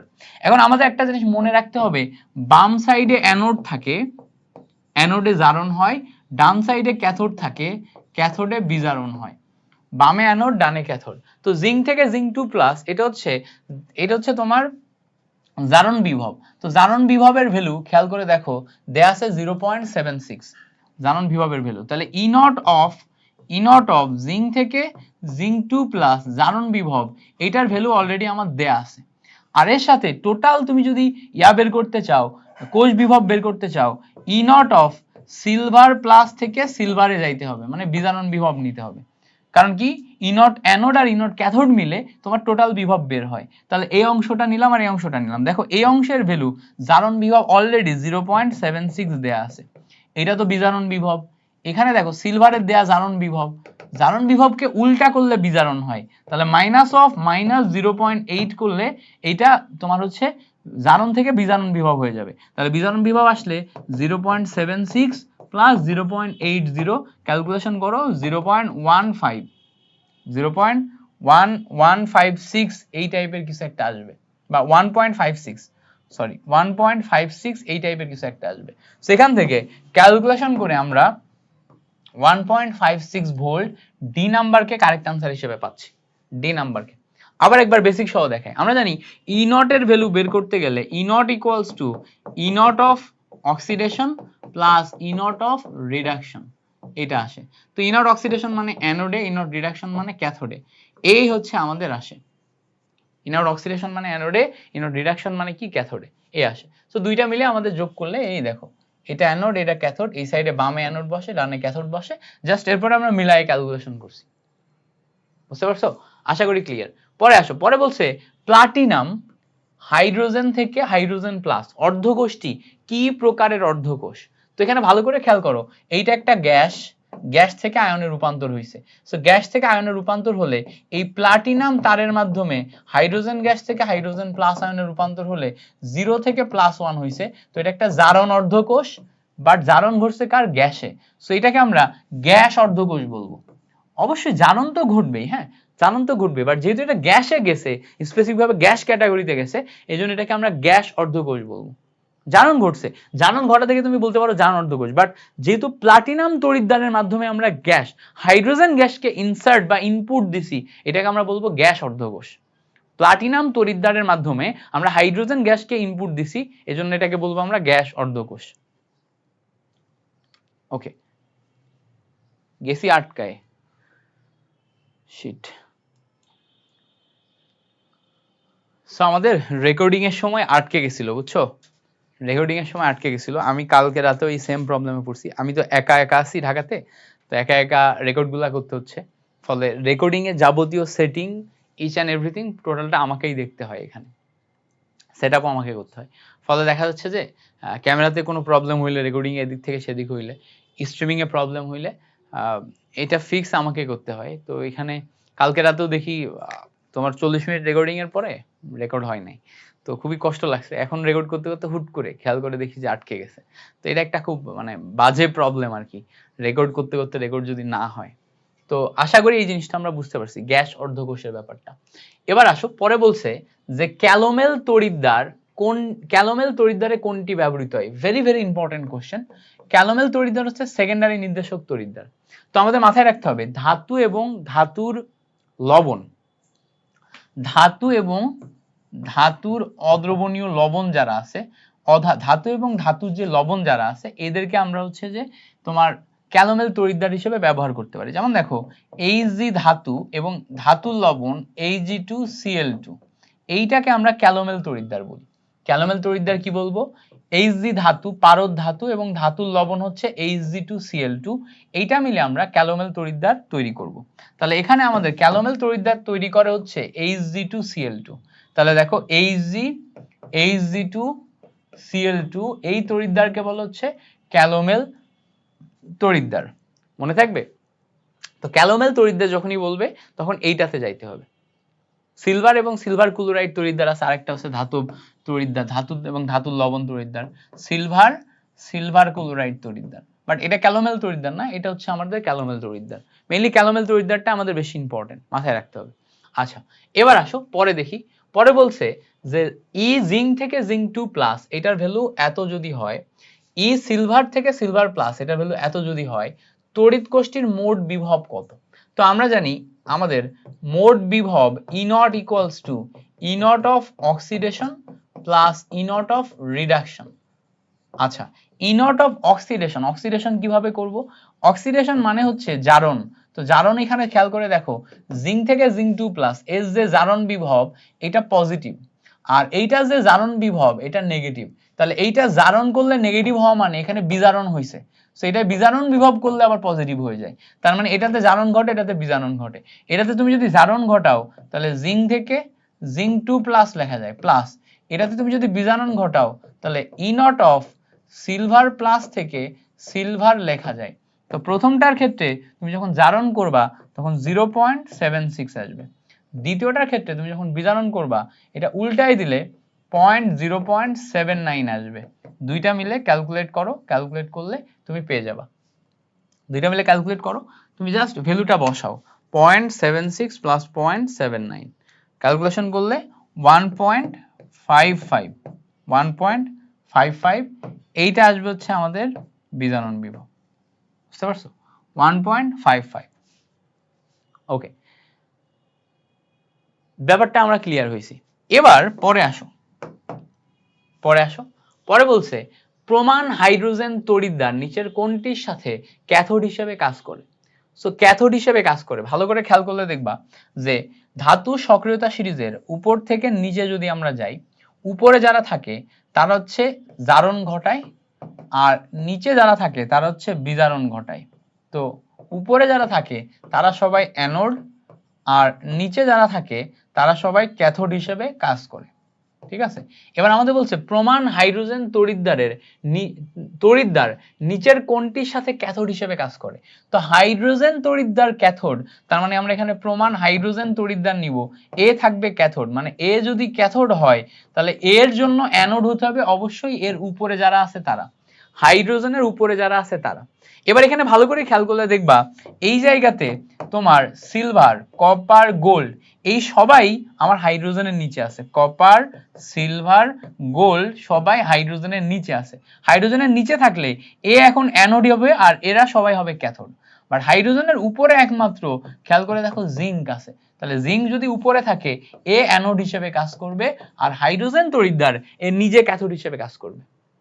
এটা হচ্ছে আমাদের ধাতু সক্রিয়তার সিরিজ যেটা আছে সেখান থেকে আন্ডারস্ট্যান্ডিং। আবার বলি, ধাতু সক্রিয়তার সিরিজে যারা উপরে থাকে তাদের জারণ ঘটে, যারা নিচে থাকে তাদের বিজারণ ঘটে। যাদের জারণ ঘটে তারা অ্যানোড হিসেবে কাজ করে, যাদের বিজারণ ঘটে তারা ক্যাথোড হিসেবে কাজ করে। এবার আমরা হাইড্রোজেনকে ক্যাথোড বানাচ্ছি, মানে অ্যানোড হইতে গেলে হাইড্রোজেনের উপরে হইতে হবে। হাইড্রোজেনের উপরে একমাত্র দেখো জিঙ্ক থেকে জিঙ্ক 2+ আছে, তাহলে এখানে আমাদের অ্যানোড হিসেবে কাজ করবে জিঙ্ক থেকে জিঙ্ক 2+। জিঙ্ক থেকে জিঙ্ক 2+, এটা আমাদের অ্যানোড হিসেবে কাজ করবে। ওকে, এ পর্যন্ত ক্লিয়ার? আচ্ছা, পরে আসো। পরে বলছে প্লাটিনাম হাইড্রোজেন থেকে হাইড্রোজেন প্লাস এটার সাথে নিচের কোনটি ক্যাথোড হিসেবে কাজ করবে? তাহলে এইটা যদি আমার অ্যানোড হিসেবে কাজ করে, খেয়াল করো, এইটা যদি অ্যানোড হিসেবে কাজ করে আর এইটা যদি ক্যাথোড হিসেবে কাজ করে, তাহলে অ্যানোডের নিচে থাকে হচ্ছে আমার ক্যাথোড। তাহলে ধাতু সক্রিয়তা সিরিজে হাইড্রোজেনের নিচে যারা আছে তারা আমার ক্যাথোড হিসেবে কাজ করবে। কারা আছে হাইড্রোজেনের নিচে? ভালো করে খেয়াল করলে দেখবা গোল্ড, সিলভার, কপার এগুলো আছে। তো এখানে ভালো করে খেয়াল করে দেখো, হাইড্রোজেনের নিচে আমরা যত বেশি নিচে যাইতে পারবো তত বেশি আমাদের ক্যাথোড। আমরা যত বেশি নিচে যাইতে পারবো তত বেশি আমাদের ক্যাথোড। তো হাইড্রোজেনের চেয়ে এখানে বলছে দেখো নিচের কোনটি ক্যাথোড হিসেবে উপযুক্ত। তো আমরা প্রথমে হাইড্রোজেন নিলাম। হাইড্রোজেনের পর আমাদের ধাতু সক্রিয়তা সিরিজ যদি আমরা দেখি, একদম এক্সাক্ট সবচেয়ে ভালো ধাতু সক্রিয়তা সিরিজ কি? দেখো হাইড্রোজেনের ঠিক নিচে থাকে হচ্ছে প্রথমে হাইড্রোজেনের নিচে থাকে হচ্ছে কপার, কপারের নিচে থাকে হচ্ছে Hg, তারপরে Ag, তারপরে Au। তো গোল্ড হচ্ছে সবার নিচে। তার মানে এখানে সবচেয়ে বেশি ক্যাথোড হিসেবে কাজ করার কথা গোল্ডের, বাট গোল্ডের উপরে কি আছে? Ag আছে। তো Ag আমাদের এখানে Ag বা পারদ হচ্ছে আমাদের সবচেয়ে বেশি ক্যাথোড হিসেবে কাজ করবে। পারদ হচ্ছে আমাদের এখানে সবচেয়ে বেশি ক্যাথোড হিসেবে কাজ করবে। বুঝতে পারছো কিনা? এটা বুঝতে পারছো কেমনে করলাম? এটা একদম সিম্পল একটা জিনিস, মানে আন্ডারস্ট্যান্ডিং এর জাস্ট ব্যাপারটাই এটা যে আমরা কতটুকু বুঝছি এই জায়গাতে। বোঝাটা কি? এইটাকে আমি অ্যানোড হিসেবে ব্যবহার করছি, খুঁজতেছি ক্যাথোড।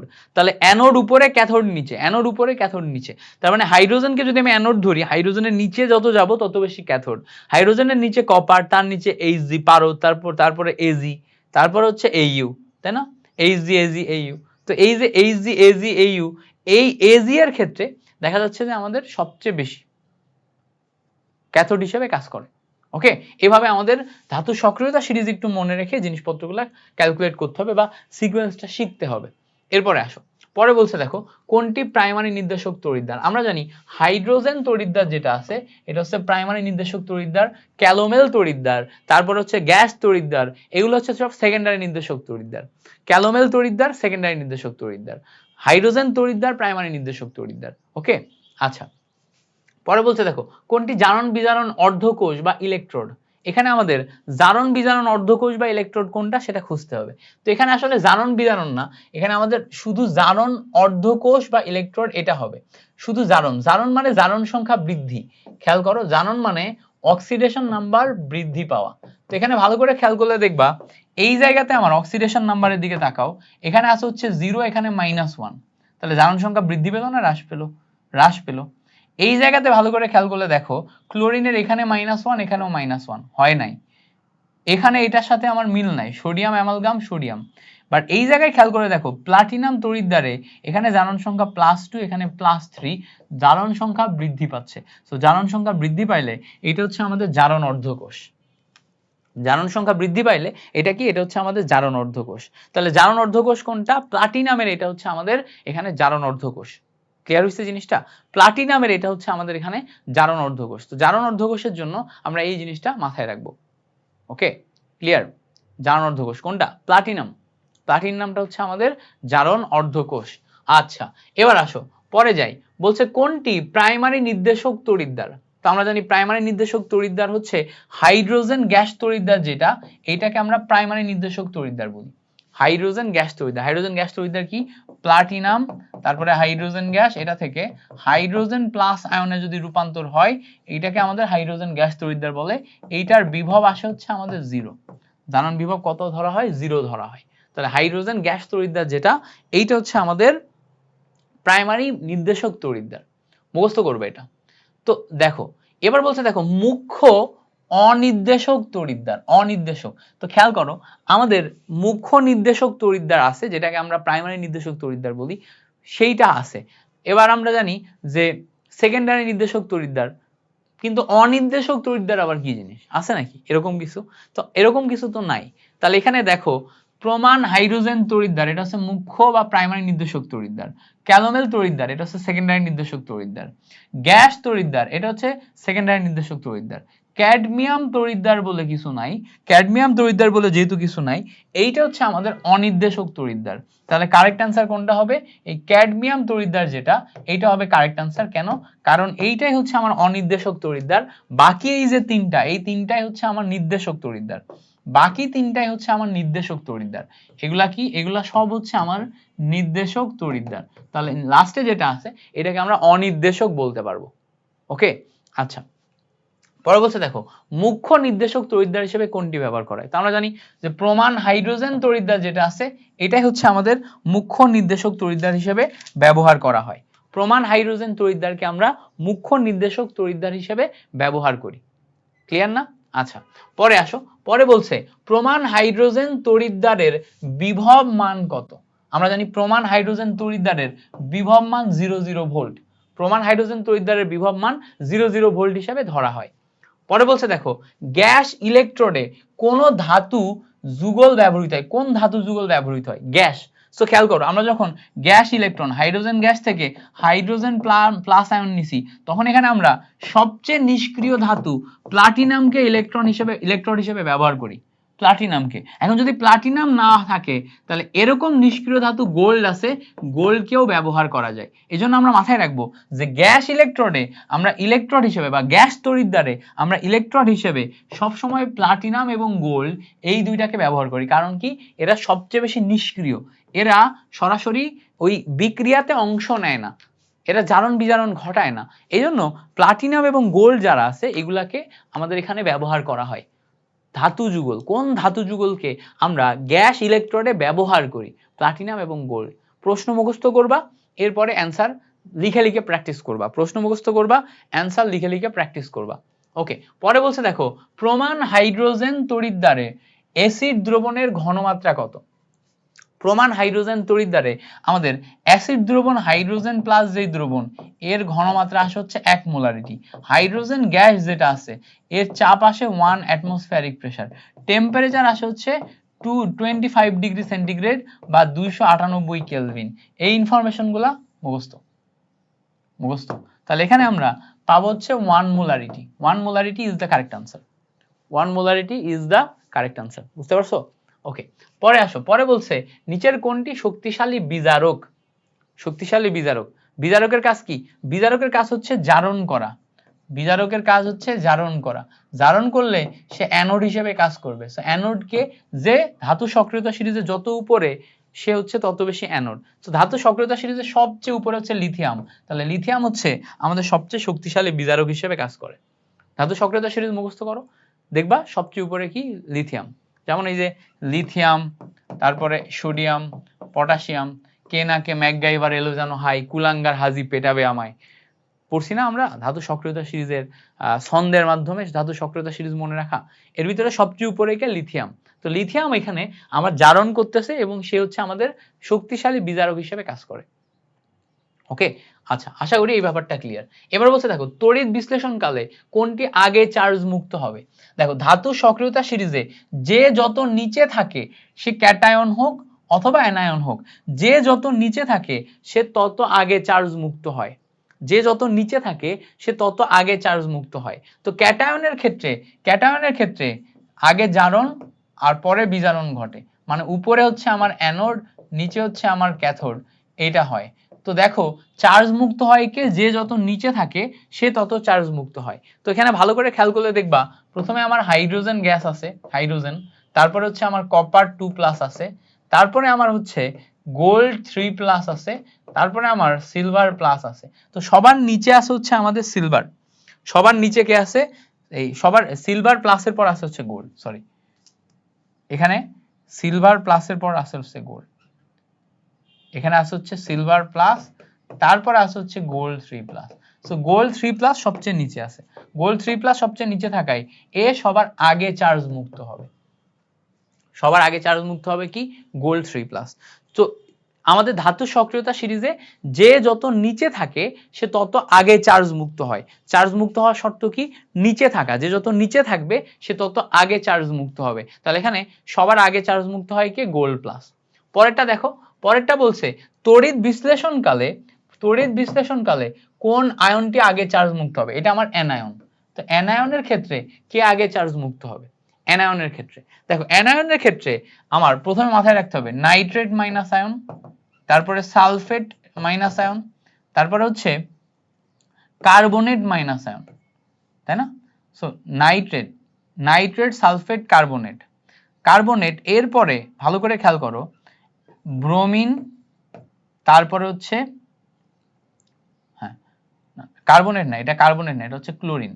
নাইট্রেট, সালফেট, এরপরে আসে হচ্ছে ক্লোরিন, ক্লোরিনের পরে ব্রোমিন, তারপরে আয়োডিন, তারপরে হাইড্রোক্সিল। এটাকে আমি যে আব্দুর রহমান ভাইয়ের ক্লাস দেখছিলাম একবার, উনি বলছিল যে NSC, নর্থ সাউথ কলেজ, তারপরে এখানে বায়োলজি পড়ায় BIO. So nitrate, sulphate, chlorine, bromine, iodine, hydroxyl, ঠিক আছে? তো এটা উপর থেকে নিচে যত যাবে তত চার্জ মুক্ত হওয়ার প্রবণতা বাড়বে। তো চার্জ মুক্ত হওয়ার প্রবণতা নিচে যত তত বেশি, তাহলে সবচেয়ে নিচে কে, হাইড্রোক্সিল। হাইড্রোক্সিল নিচে যদি হয় তাহলে চার্জ মুক্ত হওয়ার প্রবণতা হাইড্রোক্সিলের সবচেয়ে বেশি। আবার তোমাদের সবাইকে স্বাগতম। চলো আমরা পরবর্তী এমসিকিউ গুলা সলভ করার চেষ্টা করি আমাদের তড়িৎ রসায়নের পর্ব 2-তে। পর্ব 2-তে আমরা এর পরের এমসিকিউ গুলা সলভ করব। তো পর্ব 2-তে প্রথমে আমাদের বলছে নিচের কোনটি সবচেয়ে কম সক্রিয় ধাতু। তো আমরা জানি ধাতুর সক্রিয়তা সিরিজে যে যত নিচে থাকে তত তার সক্রিয়তা কমে, আর যে যত উপরে থাকে তত তার সক্রিয়তা বাড়ে। উপরের দিকে আমাদের লিথিয়াম, তারপর হচ্ছে যে পটাশিয়াম, তারপর হচ্ছে সোডিয়াম, এগুলো আছে না, এগুলো হচ্ছে আমার ধাতুর সক্রিয়তা সিরিজে উপরের দিককার ধাতু। আর নিচের দিকে সবচেয়ে কম সক্রিয় হিসেবে বিবেচনা করা হয় হাইড্রোজেনের নিচে যেগুলো আছে, হাইড্রোজেন, তারপর কপার, তারপর হচ্ছে Hg, তারপরে Ag, তারপরে Au, এগুলা। তো সবার নিচে তুমি যদি ধাতু সক্রিয়তা সিরিজ মুখস্থ করো দেখবা গোল্ড, গোল্ড সবার নিচে থাকে। তো গোল্ড এবং প্লাটিনাম সবার নিচে থাকে, গোল্ড সবার নিচে থাকায় আমরা এখানে কারেক্ট আনসার হিসেবে সবচেয়ে কম সক্রিয় ধাতু গোল্ড দাগাতে পারি। কারেক্ট আনসার হিসেবে সবচেয়ে কম সক্রিয় ধাতু গোল্ড দাগাতে পারি। সো গোল্ড হচ্ছে আমাদের এখানে সবচেয়ে কম সক্রিয় ধাতু। পরে আসো নিচের কোনটি ধাতু ধাতব আয়ন তড়িৎদ্বার। ধাতু ধাতব আয়ন তড়িৎদ্বার মানে প্রথমে আমাদের ধাতু থাকবে, তারপর ধাতুর আয়ন তৈরি হবে। তো এখানে খেয়াল করো, এখানে আমাদের সিলভার ধাতু আছে, সিলভার ধাতুর পর সিলভার ধাতুর আয়ন তৈরি করছে, সিলভার থেকে সিলভার নাইট্রেট। সেখানে আমাদের সিলভার, সিলভার থেকে সিলভার প্লাস আয়ন, এটা সলিড, এটা আয়ন। তো সিলভার এবং সিলভার নাইট্রেট, এইটাকে আমরা বলতেছি ধাতু ধাতুর আয়ন, যেটা আমাদের সি নাম্বার, এবং এটাই কারেক্ট আনসার, ধাতু ধাতুর আয়ন তড়িৎদ্বার। বুঝতে পারছো? তো আশা করি এই ব্যাপারটা ক্লিয়ার। পরে আসো, পরে বলছে সক্রিয়তা সিরিজে কোনটির অবস্থান উপরে। তো আমরা এক সক্রিয়তা সিরিজ মুখস্থ করলে অনেক কিছু বুঝতে পারবো। তো এখানে খেয়াল করো ধাতুর যে সক্রিয়তা সিরিজ তার ভিতরে কোনটির অবস্থান উপরে। অবভিয়াসলি এখানে যেই কয়টা আছে এর ভিতরে ক্যালসিয়ামের অবস্থান উপরে। কেন ক্যালসিয়ামের অবস্থান উপরে? কারণ আমরা জানি হাইড্রোজেন, হাইড্রোজেনের নিচে আমাদের কপার থাকে, কপারের পরে তারপর হচ্ছে Hg, তারপরে Ag, তারপরে Au, এই কটা থাকে। তো এখানে ভালো করে খেয়াল করো এই জায়গাতে Ag, তারপর কপার, এগুলো সব হাইড্রোজেনের নিচের। এই যে লেড, লেড হচ্ছে হাইড্রোজেনের ঠিক হালকা উপরের দিকে থাকে, ক্যালসিয়াম একদম শুরুর দিকে। তোমার হচ্ছে লিথিয়াম, সোডিয়াম, পটাশিয়াম, ক্যালসিয়াম, এগুলো একদম শুরুর দিকে। তো উপরে থাকে হচ্ছে আমাদের ক্যালসিয়াম। তুমি চাইলে ওই যে বইয়ে যে সমস্ত ছন্দগুলা দেয়া আছে, কে না কে ম্যাকগাইভার এলো যেন হাই, কুলাঙ্গার হাজি পেটাবে আমায়, ছন্দের মাধ্যমে জিনিসপত্রগুলো মনে রাখতে পারো। বাট আমি ছন্দ প্রেফার করি না, আমি হচ্ছে যে জাস্ট জেনারেল কমন সেন্স দিয়ে এই জিনিসপত্রগুলো একটু মনে রাখার ট্রাই করি, কারণ ছন্দ আমার খুব একটা ভালো লাগে না। ওকে, পরে আসো, পরে বলছে দেখো তড়িৎ রাসায়নিক সক্রিয়তা সিরিজে নিচের কোনটি সঠিক।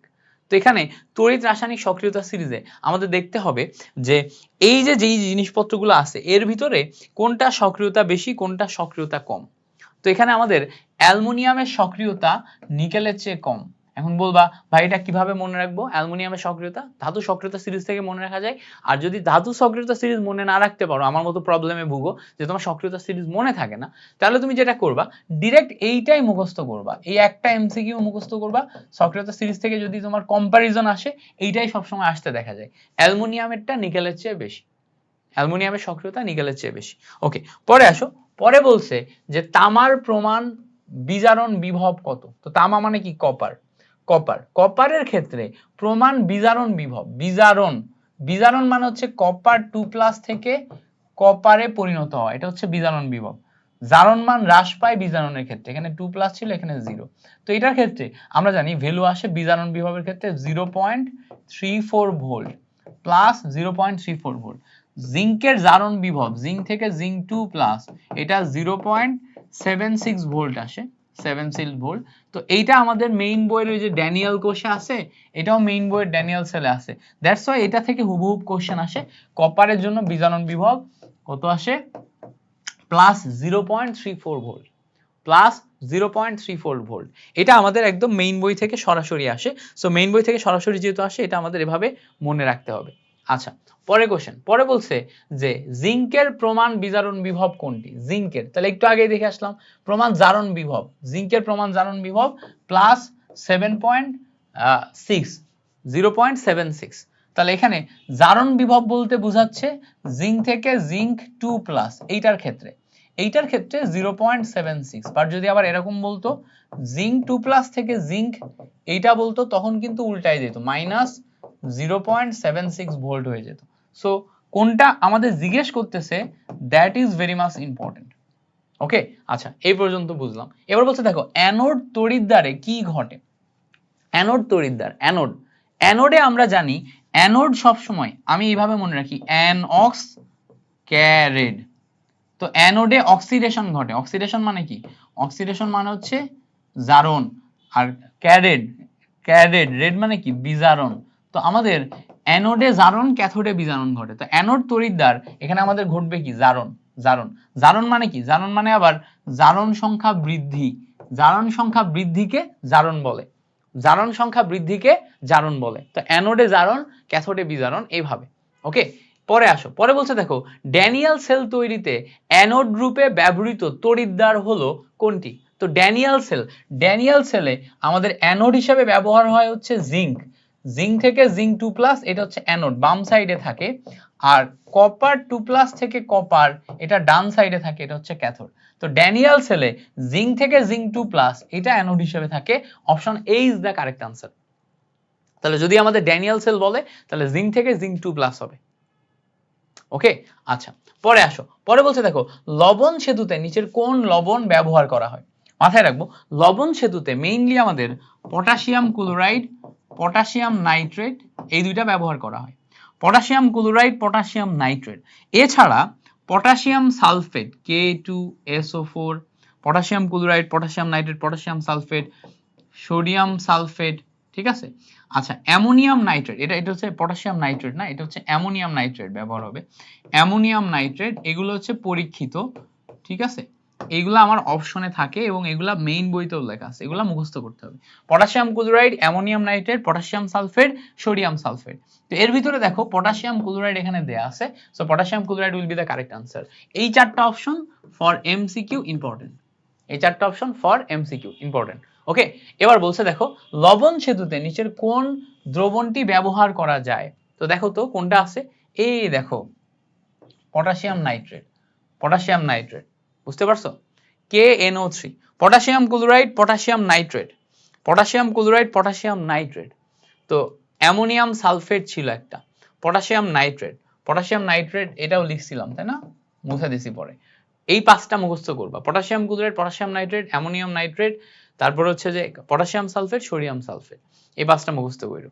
ওকে, পরে বলছে দেখো, পরে এটা বলছে যে লবণ সেতুতে কোন তড়িৎ বিশ্লেষকগুলো ব্যবহার করা হয়। তাহলে আমি একটু আগেই দেখাইছি potassium chloride, potassium chloride, potassium sulphate, এটা potassium chloride, potassium sulphate, sodium sulphate, এটা সালফেট হবে, হ্যাঁ, SO4 সোডিয়াম সালফেট, এটা ইয়া করছে তোমার হচ্ছে যে কি বলে টাইপিং এ ভুল করছে, তো বি নাম্বার সোডিয়াম সালফেট। তো এই বি নাম্বারটা আমাদের এখানে কারেক্ট আনসার আসবে, potassium chloride, potassium sulphate, sodium sulphate, এটা। ওকে, ক্লিয়ার হইছে? পরে আসো, পরের এমসিকিউ, এটা মুখস্থ করতে হবে। এই যে 5টা লিখে দিছি না শুরুতে, এটা মুখস্থ করতে হবে বা মেইন বই থেকে মুখস্থ করবা। লবণ সেতু থেকে একটা এমসিকিউ পাবাই, লবণ সেতু থেকে একটা এমসিকিউ পাবাই। এবার আসো, পরে বলছে যে জিঙ্ক থেকে জিঙ্ক 2+ এবং কপার 2+ থেকে কপার, এই কোষটি ক্যাথোডে কোন বিক্রিয়া ঘটে? ক্যাথোডে। তো এখানে ভালো করে খেয়াল করো, বাম সাইডে আমাদের অ্যানোড থাকবে আর ডান সাইডে আমাদের ক্যাথোড থাকবে। তাহলে আমাদের বলছে ক্যাথোডে, ক্যাথোডে মানে এই বিক্রিয়াটার দিকে তাকাইতে হবে। তো ক্যাথোডে প্রথমে কপার 2+ ছিল, সে 2টা ইলেকট্রন গ্রহণ করে কপারে পরিণত হয়েছে। প্রথমে কি ছিল? কপার 2+ ছিল, কপার 2+ 2টা ইলেকট্রন গ্রহণ করে কপারে পরিণত হয়েছে। তাহলে বিক্রিয়া কোনটা দেখো তো, বি নাম্বারটা না বিক্রিয়া? তাহলে আমাদের এই জায়গাতে কে অ্যানোড কে ক্যাথোড সেটা বুঝতে হবে। তো মাথায় রাখবো, বাম সাইডে অ্যানোড থাকে, ডান সাইডে ক্যাথোড থাকে, বাম সাইডে অ্যানোড, ডান সাইডে ক্যাথোড। ওকে, ক্লিয়ার হইছে? আচ্ছা, পরে আসো, পরে বলছে যে কোষের ইএমএফ নির্ণয়ের সূত্র কোনটি? আমরা জানি ইএমএফ নির্ণয়ের সূত্র, E naught cell equals to E naught of oxidation plus E naught of reduction. ঠিক আছে, E naught of oxidation plus E naught of reduction. So oxidation মানে এখানে এটা ঘটে অ্যানোডে, আর রিডাকশন মানে এটা ঘটে হচ্ছে ক্যাথোডে। তো এখানে ভালো করে খেলো, দেখো E cell equals to E naught oxidation plus E naught reduction হওয়ার কথা। তো E naught oxidation, E naught reduction আছে, দেখো একটু মিলাও, পাও কিনা দেখো। E naught cell, E cell, E naught oxidation, E naught reduction, তাহলে এখানে আমাদের প্লাস আসার কথা না? এটা প্লাস নাই, প্লাস প্লাস আসার কথা। এটাও আমাদের অপশন তোলাতে ভুল করছে, দূর। এই জায়গাতে এইটা হচ্ছে মাইনাস না, এটা প্লাস হবে, এটা প্লাস হবে। E naught oxidation plus E naught reduction, এইটা হবে কারেক্ট আনসার। তুমি যদি এখন এই যে ই নট অক্সিডেশনের জায়গায় এই যে রিডাকশনের জায়গায় যদি অক্সিডেশন করো, তাহলে E naught of oxidation anode minus E naught of oxidation, minus হলে E naught of oxidation cathode, এটা আসবে। তো যখন দুইটাই অক্সিডেশন নিবা, একটা প্লাস হবে একটা মাইনাস হবে, এরকম। তো চিহ্ন পরিবর্তন হয়, তোমার যদি হচ্ছে জারণের জায়গায় বিজারণ করো, বিজারণের জায়গায় জারণ করো, তাহলে সেখানে চিহ্ন পরিবর্তন হয়। এটাই হচ্ছে ট্রিক, চিহ্ন পরিবর্তন করতে হয়। পরে আসো, পরে বলছে যে এই জায়গাতে দেখো ই নট সেলে M2+ থেকে M, এইটার যে ভ্যালু সেটা হচ্ছে 0.34 ভোল্ট। এবার দেখো ই নট সেলে এই জায়গাতেও M2+ থেকে M, এইটার যে ভ্যালু এটা হচ্ছে 2.30 ভোল্ট, 2. দেখো 2.30 ভোল্ট। এখন বলো তো, দুইটাই আমার বিজারণ ঘটছে না? দুইটাই বিজারণ ঘটছে। বিজারণ বিভবের মান কোনটাই বেশি কোনটাই কম? দেখো বিজারণ বিভবের মান এইটাই বেশি এইটাই কম। তো বিজারণ বিভব এইটার মান যদি এইটাই বেশি এইটাই কম হয়, তাহলে বিজারণ বিভবের মান হবে পজিটিভ। জারণ বিভবের মান, তাহলে এইটাই আমার মেইনলি জারণ ঘটবে আর এইটাই হচ্ছে আমার বিজারণ হওয়ার কথা। এইটাই জারণ, এইটাই বিজারণ হওয়ার কথা। কারণ কি, বিজারণ বিভবের মান যদি বিজারণই ঘটে তাহলে সেটা পজিটিভ হয়। আচ্ছা, এখানে জারণের মান, এখানে কিন্তু আমাদের বিজারণ ঘটছে বাট বিজারণের মান আমার নেগেটিভ হয়েছে। বাট আমাদের একটা জিনিস মাথায় রাখতে হবে যে আমরা উপর থেকে নিচে যত যাবো তত আমার বিজারণ বিভব বাড়বে, আর উপরে যত যাবো তত তোমার জারণ বিভব বাড়বে। সো এ উপরে আছে এর নিচে আছে, সো এর বিজারণ বিভব বাড়ছে আর এর তোমার হচ্ছে যে বিজারণ বিভব এর হচ্ছে কমছে। তো উপর দিকে আমার বিজারণ বিভব কমে, উপরের দিকে আমার বিজারণ বিভব কমছে। তার মানে এ হচ্ছে আমার অ্যানোড হিসেবে কাজ করবে, এ হিসেবে আমার ক্যাথোড হিসেবে কাজ করবে। তো ক্যাথোড হিসেবে এর যে বিজারণ বিভবের মান সেটা যেটা পাওয়ার কথা ওটাই পাইছি, বাট এইটা তো আমরা পাই নাই, তাই না? তো এইটার জন্য আমরা কি করব, এইটার জন্য আমরা এখন অ্যানোড বানাবো। তো অ্যানোডে আমার কি ঘটে, জারণ ঘটে। তো জারণ ঘটলে M থেকে M2+ এটা পাবা। তো M থেকে M2+ এর ভ্যালু এটা উল্টাই দিলে -0.34 এটা আসছে, প্লাস দেখো এখানে M2+ থেকে M, এইটার ভ্যালু এইটা আসে। তো এইটা আমার বিজারণ, তাই না? এর বিজারণ হচ্ছে M2+ থেকে M নিব, এইটার যে ভ্যালু সেটা হচ্ছে +2.3 এটাই আসছে। সো এখানে আমাদের 2.3 এটা থেকে 0.34 এটা যদি বাদ দিই 1.96 টাইপের একটা ভ্যালু আসে। সো এই যে 1.96 টাইপের ভ্যালু আসে, এটা প্লাস ভ্যালু, এটা আসবে হচ্ছে কারেক্ট আনসার। তাহলে এটা বোঝার উপায় কি? বোঝার উপায় হচ্ছে যে এখানে আমাদের বিজারণ ঘটছে, বিজারণের মান বড় আর বিজারণের মান ছোট। তো বিজারণের মান যত বড় হয় তত সে তোমার ক্যাথোড হিসেবে কাজ করে, আর যত ছোট হয় তত সে অ্যানোড হিসেবে কাজ করে। তার মানে এইটা হবে আমার ক্যাথোড, এইটা হবে আমার অ্যানোড। বুঝতে পারছো? তো এইটা কি, ওই যে ধাতু সক্রিয়তা সিরিজে যে উপরে থাকে সে অ্যানোড, যে নিচে থাকে সে ক্যাথোড। ক্যাথোড কেন? কারণ এদিকে বিজারণ বিভব বাড়ে আর উপরের দিকে বিজারণ বিভব কমে। তাহলে একজনের বিজারণ বিভব বেশি মানে সে নিচে আছে, একজনের বিজারণ বিভব কম মানে সে উপরে আছে। দ্যাট মিন্স এ হবে অ্যানোড, এ হবে ক্যাথোড।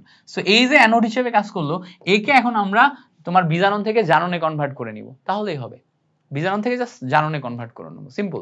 এইটুকু করলেই আমাদের মিলে যাবে। আচ্ছা, এই পর্যন্ত ক্লিয়ার হওয়ার কথা।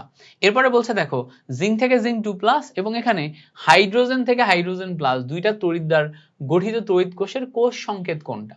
তো এখানে ভালো করে একটু বোঝার চেষ্টা করব আমরা। এই জায়গাতে জিঙ্ক থেকে জিঙ্ক 2+, এইটার ভ্যালু 0.76 আছে। আর এখানে হাইড্রোজেন থেকে হাইড্রোজেন প্লাস এইটার দেয়া আছে 2.30। তো এইটারও জারণ ঘটছে, এইটারও জারণ ঘটছে, এইটারও জারণ ঘটছে। তো জারণ বিভবের মান কোনটার বেশি? দেখো তো, এইটার বেশি না, এইটার বেশি, এইটার কম। তো যেইটার বেশি সে উপরে যাবে। তাহলে এই হাইড্রোজেন থেকে হাইড্রোজেন প্লাস এইটাকে তুমি যদি জারণ ঘটাও এবং এর মান যদি এত বেশি হয়, তাহলে এ আসলে অ্যানোড হিসেবে কাজ করবে, এ আসলে কি ক্যাথোড হিসেবে কাজ করবে। জারণ বিভব যার বেশি সে অ্যানোড, আর যার জারণ বিভব কম সে ক্যাথোড। তাহলে এ অ্যানোড হিসেবে কাজ করছে, ক্যাথোড হিসেবে কাজ করছে। অ্যানোড হিসেবে কাজ করলে একে তুমি হচ্ছে যে অ্যানোডে লিখবা।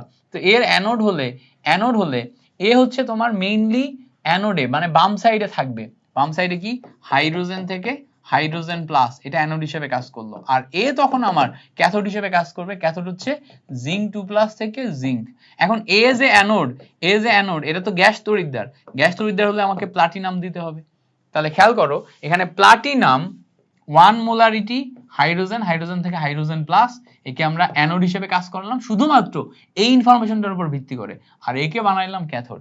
এইটা আসলো কারেক্ট আনসার অ্যাকর্ডিং টু এই স্ট্রিম, এই প্রশ্নটার উপর ডিপেন্ড করে, অন্য কোথাও কিন্তু না। হাইড্রোজেনের কিন্তু তোমার জারণ বিভবের মান অনেক কম, 0। সো 0 হইলে জেনারেলি আমাদের জিঙ্ক কি হচ্ছে অ্যানোড হিসেবে কাজ করে। বাট যেহেতু এখানে বেশি দেয়া আছে, তোমার নলেজটা, তোমার আন্ডারস্ট্যান্ডিংটা বোঝার জন্য দেয়া আছে। তো আন্ডারস্ট্যান্ডিংটা বুঝবে কিভাবে? যার জারণ বিভব বেশি সে অ্যানোড হিসেবে কাজ করে, সে উপরে থাকে। তো জারণ বিভব এখানে এইটার বেশি দেয়া আছে, মানে এ অ্যানোড, এ অটোমেটিক ক্যাথোড। তাহলে অ্যানোড হলে একে অ্যানোড হিসেবে কাজ করতে হবে, একে ক্যাথোড হিসেবে ক্যাথোডের বিক্রিয়া লিখতে হবে। তো আমরা এখানে বিক্রিয়া লিখছি, দেখো মিলে গেছে। কি অবস্থা বলো, বুঝতে পারছো? ক্লিয়ার হয়েছে? ক্লিয়ার হইলে খুবই ভালো। চলো আমরা পরের এমসিকিউ দেখি। পরের এমসিকিউ বলছে দেখো লেড স্টোরেজ ব্যাটারিতে কোনটি ব্যবহার হয়? তো আমরা জানি লেড স্টোরেজ ব্যাটারিতে আমরা সালফিউরিক অ্যাসিড ব্যবহার করি। লেড স্টোরেজ ব্যাটারিতে আমরা সালফিউরিক অ্যাসিড ব্যবহার করি। লেড স্টোরেজ ব্যাটারি আমাদের সিলেবাসে নাই, বাট এই এমসিকিউ গুলা বইতে আছে, হুবহুব তুলে দিতে পারে প্রশ্ন কঠিন করার জন্য। এই জন্য এই এমসিকিউ গুলা জাস্ট একবার করে রিডিং মারবা। যেমন লেড স্টোরেজ ব্যাটারিতে সালফিউরিক অ্যাসিড ব্যবহার করা হয়।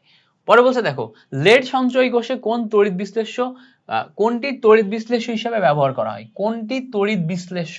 তো লেড স্টোরেজ ব্যাটারিতে তড়িৎ বিশ্লেষ্য হিসেবে অবশ্যই আমাদের সালফিউরিক অ্যাসিড ব্যবহার করা হয়। তড়িৎ বিশ্লেষ্য মানে আয়ন আদান প্রদানের জন্য আমরা যেটা ব্যবহার করি। তড়িৎ বিশ্লেষ্য মানে আয়নিক যৌগ যেখানে আমরা আয়ন আদান প্রদান করব, তো সালফিউরিক অ্যাসিড মুখস্থ করবা। পরে বলছে দেখো লেড সঞ্চয়ী কোষে সালফিউরিক অ্যাসিডের আপেক্ষিক গুরুত্ব কত? এটা হচ্ছে 1.25 মুখস্থ। লেড সঞ্চয়ী কোষে সালফিউরিক অ্যাসিডের আপেক্ষিক গুরুত্ব। পরে বলছে দেখো লেড সঞ্চয়ী কোষের অভ্যন্তরীণ রোধ কত? তো তোমাকে মাথায় রাখতে হবে লেড সঞ্চয়ী কোষের অভ্যন্তরীণ রোধ হচ্ছে 0.01 ওহম। বইতে আছে, বইয়ের এমসিকিউ এই জন্য মুখস্থ করা আছে, এগুলো সিলেবাসের বাইরে। তারপরও পরে বলছে দেখো মোটর গাড়িতে ব্যবহৃত লেড সঞ্চয়ী কোষের মাঝে মাঝে পানি দেওয়া হয় কেন? মাঝে মাঝে পানি দেওয়া হয় কারণ হচ্ছে এই যে সালফিউরিক অ্যাসিডের আপেক্ষিক গুরুত্বকে সঠিক রাখা। আপেক্ষিক গুরুত্ব মানে কি? ঘনত্ব, rho, m equals to rho V পড়ছো না? এই রোটা হচ্ছে আমাদের আপেক্ষিক গুরুত্ব। তাহলে ঘনত্ব বা আপেক্ষিক গুরুত্বকে সঠিক রাখার জন্য আমরা মাঝে মাঝে পানি দিই, তাও ডিস্টিল ওয়াটার দিই। এবার বলছে দেখো লেড স্টোরেজ ব্যাটারির মাধ্যমে কোন ভারী ধাতু খাদ্য শৃঙ্খলে প্রবেশ করে। সো লেড স্টোরেজ ব্যাটারিতে তো লেড থাকে, তাই না? তো লেড যদি থাকে তাহলে অবশ্যই লেড স্টোরেজ ব্যাটারির মাধ্যমে লেড আমাদের খাদ্য শৃঙ্খলে প্রবেশ করবে। লেড একটি ভারী ধাতু যেটা আমাদের ক্যান্সার সহ অন্যান্য রোগ জীবাণু সৃষ্টি করে, খাদ্য শৃঙ্খলে লেড প্রবেশ করবে। পরে বলছে দেখো শুষ্ক কোষের বিভব মান কত। শুষ্ক কোষ মানে কি? Dry sell, dry sell, dry sell. So dry সেলের বিভব মান, এটা আমাদের একটু মাথায় রাখতে হবে, ড্রাই সেলের বিভব মান হচ্ছে 1.5 ভোল্ট, 1.5 ভোল্ট। ড্রাই সেলের বিভব মান 1.5 ভোল্ট। এবার বলছে দেখো ড্রাই সেলে অ্যানোডে কোনটি ব্যবহার হয়। তো মাথায় রাখবো আমরা যখন ড্রাই সেল এইটা নিয়ে কাজ করব তখন আমরা মনে রাখবো যে এর আমার অ্যানোড আছে, ক্যাথোড আছে।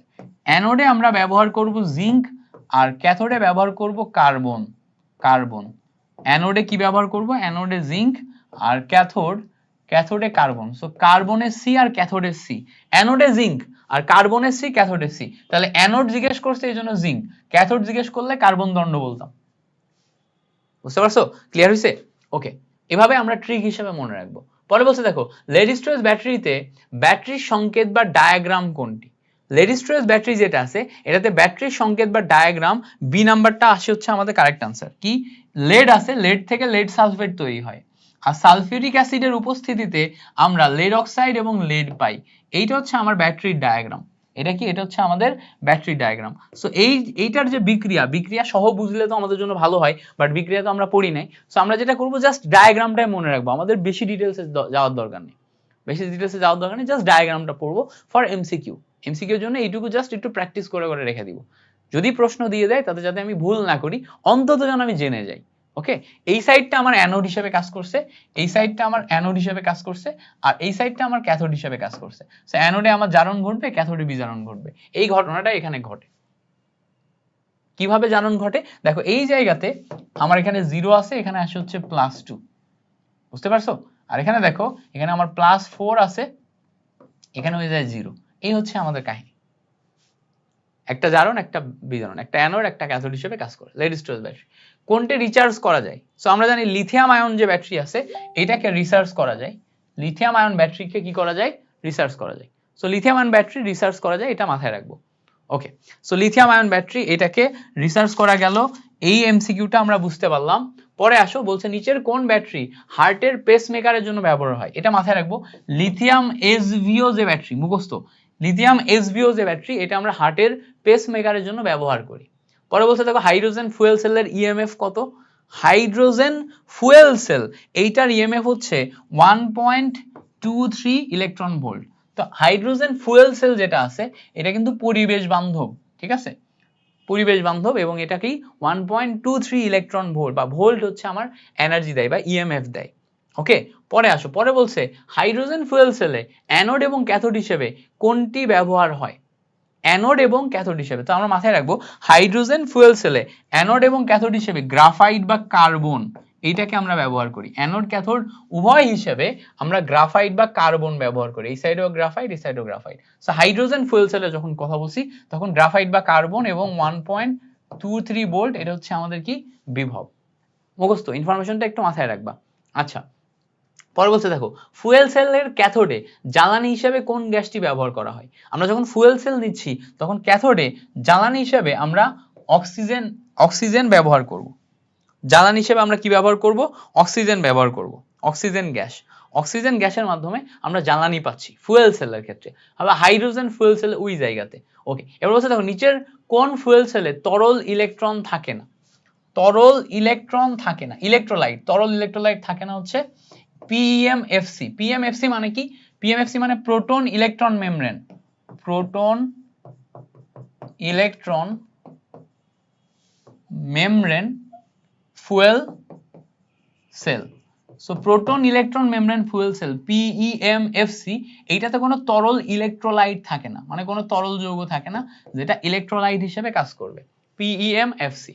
পরে বলছে দেখো হাইড্রোজেন ফুয়েল সেল যেটা আছে এইটাতে প্রভাবক হিসেবে কোনটি ব্যবহার করা হয়। আমরা হাইড্রোজেন ফুয়েল সেলে প্রভাবক হিসেবে প্লাটিনাম ব্যবহার করি। প্লাটিনাম, হাইড্রোজেন ফুয়েল সেলে প্রভাবক হিসেবে আমরা কি ব্যবহার করি? প্লাটিনাম ব্যবহার করি।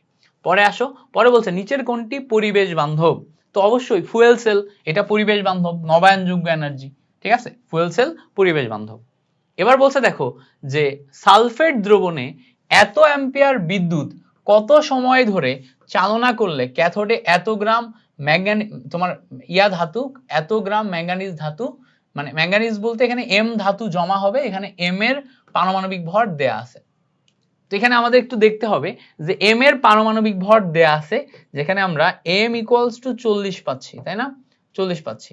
এবার এখানে এম এর যোজনী ই এর ভ্যালু কত দেয়া আছে, 3 দেয়া আছে, 3 দেয়া আছে।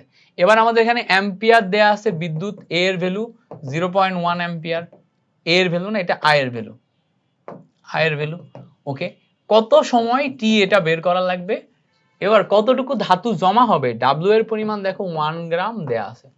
তাহলে আমরা এখান থেকে ডাব্লিউ ইকুয়ালস টু বের করতে পারি M I T divided by EF. তো এখান থেকে যেহেতু টি বের করতে হবে, T equals to W EF divided by M I, এটা আসে।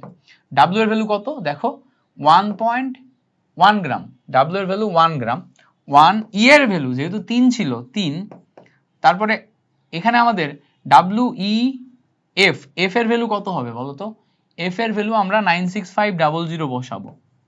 ওকে, ডিভাইডেড বাই এম এর ভ্যালু কত 40, আই এর ভ্যালু কত বসবে, আই এর ভ্যালু দেখো 0.1 অ্যাম্পিয়ার, তো এখানে বসবে হচ্ছে 0.1।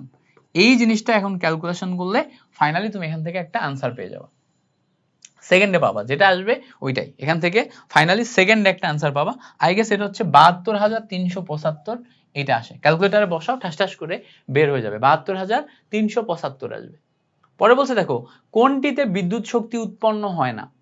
তো বিদ্যুৎ শক্তি উৎপন্ন হয় না মানে কি, আমরা তড়িৎ বিশ্লেষ্য কোষ যদি নিই, তড়িৎ বিশ্লেষ্য কোষে বাইরে থেকে বিদ্যুৎ শক্তি দেয়া হয়, উৎপন্ন হয় না। আর তড়িৎ রাসায়নিক কোষে তোমার রাসায়নিক বিক্রিয়ার মাধ্যমে বিদ্যুৎ শক্তি তৈরি হয়। তাহলে দুইটার ভিতর পার্থক্য বুঝবো। তাহলে তড়িৎ বিশ্লেষ্য কোষ যেটা, এটা আমরা বিদ্যুৎ বাইরে থেকে দিই, দিয়ে আমরা হচ্ছে বিশ্লেষণ করি, বিশ্লেষণ করতে গেলে বাইরে থেকে এনার্জি দেওয়া লাগবে। তাহলে বিদ্যুৎ শক্তি উৎপন্ন হয় না তড়িৎ বিশ্লেষ্য কোষে। ওকে, এটা ক্লিয়ার। এবার বলছে দেখো লেড স্টোরেজ সেলে কোনটি বিজারিত হয়। সো লেড স্টোরেজ সেলে আমাদের বিজারিত হয় হচ্ছে লেড অক্সাইড, লেড অক্সাইড বিজারিত হয়, বিজারিত, জারণ প্রক্রিয়ায় বিজারিত হয়, জারণ প্রক্রিয়ায় বিজারিত হয়। তো লেড অক্সাইড এখানে জারণ প্রক্রিয়া ঘটে, এটা হচ্ছে লেড অক্সাইডের ক্ষেত্রে এটা হবে। ওকে, তো আমাদের জাস্ট আমি এই যে লেড স্টোরেজ সেল, এইটা সিলেবাসে না থাকলে এখান থেকে খুব প্রশ্ন দেয়, তো এই জন্য আমি তোমার হচ্ছে যে এখান থেকে এমসিকিউ গুলা রাখছি। জাস্ট তুমি ডিটেলস না জানলেও জিনিসটা মনে রাখো, ভাইয়ার উপর ভরসা রেখে মনে রাখো, দেখবা পরীক্ষাতে যেটা তোমার একটা ভালো কি বলে উপকার দিবে, বুঝতে পারছো। পরে বলছে দেখো এখানে বলছে এই যে পরে যে কোশ্চেন, সোডিয়াম ক্লোরাইডের জলীয় দ্রবণ, জলীয় দ্রবণের তড়িৎ বিশ্লেষণ করলে কোনটি উৎপন্ন হয়। তো খেয়াল করো সোডিয়াম ক্লোরাইড এইটা জলীয় দ্রবণ তুমি যদি নাও, তাহলে এ সোডিয়াম প্লাস আয়নে পরিণত হবে এবং ক্লোরিন মাইনাস আয়নে পরিণত হবে। এখন যেহেতু জলীয় দ্রবণ মানে এখানে পানি উপস্থিত আছে, তার মানে এখানে হাইড্রোজেন প্লাস আয়ন আছে এবং হাইড্রক্সিল মাইনাস আয়ন আছে। এখন এই যে দুইটা খেয়াল করো, এই সাইডে আমরা অ্যানোডে বা ধনাত্মক আয়ন হিসেবে সোডিয়াম প্লাস আয়ন এবং হাইড্রোজেন প্লাস আয়ন পাইছি, ঋণাত্মক আয়ন হিসেবে ক্লোরিন মাইনাস আয়ন এবং হাইড্রক্সিল মাইনাস আয়ন পাইছি। সো এটা হচ্ছে আমার ধনাত্মক আয়ন, এটা হচ্ছে আমার ঋণাত্মক আয়ন। এখন ধনাত্মক আয়ন যেই দুইটা আছে সোডিয়াম প্লাস আয়ন এবং হাইড্রোজেন প্লাস আয়ন, এই দুইটার ভিতরে কে আগে ইলেকট্রন মুক্ত হবে বলো তো। আমরা জানি উপর থেকে নিচে যত যায় তত আমাদের হচ্ছে ইলেকট্রন মুক্ত হওয়ার প্রবণতা বাড়ে। তো সোডিয়াম উপরে আছে, হাইড্রোজেন নিচে আছে, তার মানে ইলেকট্রন মুক্ত হওয়ার প্রবণতা হাইড্রোজেনের বেশি। সো হাইড্রোজেন একটা ইলেকট্রন গ্রহণ করে হাইড্রোজেন গ্যাসে পরিণত হবে। সো দুইটা হাইড্রোজেন প্লাস দুইটা ইলেকট্রন গ্রহণ করে হাইড্রোজেন গ্যাসে পরিণত হবে। তাহলে এই জায়গাতে তোমার সোডিয়াম প্লাস আয়নকে তড়িৎ বিশ্লেষণ যখন তুমি করতেছো তোমার জলীয় দ্রবণে, তখন দেখো আমরা এখানে হাইড্রোজেন গ্যাস পাচ্ছি। এবার ক্লোরিন এবং হাইড্রক্সিল এই দুইটার ভিতরে কার তোমার মুক্ত হওয়ার প্রবণতা বেশি? অবশ্যই হাইড্রক্সিলের বেশি। কার বেশি? হাইড্রক্সিলের বেশি। বাট এইটার এই যে এটা সোডিয়াম ক্লোরাইডের যে জলীয় দ্রবণ, এখানে সোডিয়াম ক্লোরাইডের ঘনমাত্রা যদি গাঢ় হয় তাহলে এখন ঘনমাত্রার উপর ডিপেন্ড করে ক্লোরিনের তড়িৎ বিশ্লেষিত হওয়ার প্রবণতা বেশি হয়ে যাবে।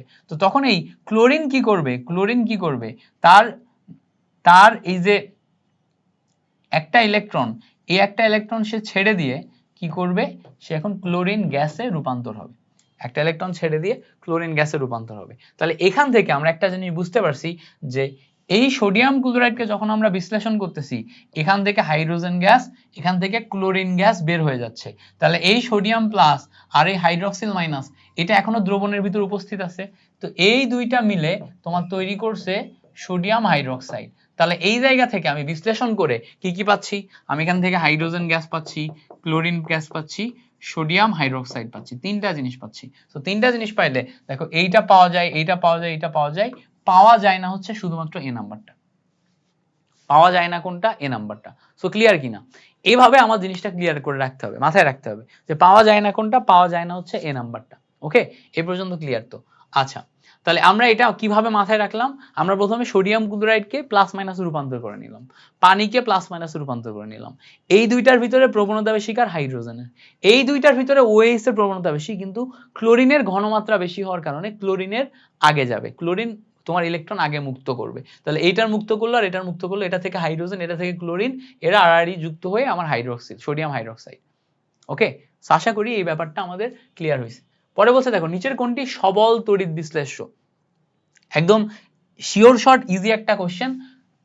পটাশিয়াম হাইড্রোক্সাইড হচ্ছে সবল তড়িৎ বিশ্লেষ্য। পটাশিয়াম হাইড্রোক্সাইড যেটা, এটা হচ্ছে আমাদের সবল তড়িৎ বিশ্লেষ্য হিসেবে কাজ করে। পটাশিয়াম হাইড্রোক্সাইড পারবো কিনা বলো, সবল তড়িৎ বিশ্লেষ্য পটাশিয়াম হাইড্রোক্সাইড। পরে বলছে দেখো কোন কোষে তড়িৎ শক্তিকে রাসায়নিক শক্তিতে রূপান্তর করা যায়। তো আমরা জানি তড়িৎ শক্তিকে রাসায়নিক শক্তিতে যদি রূপান্তর করতে হয়, মানে তড়িৎ দিয়ে রাসায়নিক বিক্রিয়া যদি করতে হয়, তখন সেটাকে আমরা তড়িৎ বিশ্লেষ্য কোষ বলি, তড়িৎ বিশ্লেষ্য কোষ বলি। বাইরে থেকে তড়িৎ শক্তি দিব, তাহলে সেটা তড়িৎ বিশ্লেষ্য কোষ, তড়িৎ দিয়ে রাসায়নিক বিক্রিয়া ঘটানো। ওকে, আচ্ছা। পরে বলছে দেখো নিচের কোনটি শুষ্ক কোষের ক্যাথোড হিসেবে কাজ করে।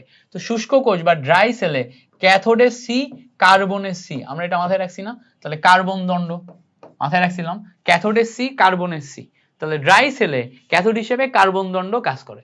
পরে বলছে দেখো নিচের কোনটি লবণ সেতুতে উৎকৃষ্ট। তো আমরা দেখছিলাম লবণ সেতুতে আমরা KCl ব্যবহার করি, KCl ব্যবহার করি, এইটা হচ্ছে আমাদের লবণ সেতুতে উৎকৃষ্ট। লবণ সেতুতে KCl বলছিলাম, মনে আছে? KCl বলছিলাম, এবং পটাশিয়াম সালফেট বলছিলাম, অ্যামোনিয়াম নাইট্রেট বলছিলাম, সোডিয়াম সালফেট বলছিলাম, এগুলো হচ্ছে আমার লবণ সেতুতে উৎকৃষ্ট এক একটা। ওকে, পরে বলছে দেখো লোহাকে মরিচা পড়া থেকে রক্ষার জন্য কোন ধাতুর প্রলেপ দেওয়া হয়। অবভিয়াসলি জিঙ্ক ধাতুর প্রলেপ দেওয়া হয়। লোহার উপরে আমরা জিঙ্কের প্রলেপ দিয়ে মরিচা থেকে রক্ষা করি, কারণ লোহার সক্রিয়তা বেশি, জিঙ্কের সক্রিয়তা কম। জিঙ্কের সক্রিয়তা কম হওয়ার কারণে এ তোমার মরিচা পড়ার হাত থেকে রক্ষা করে।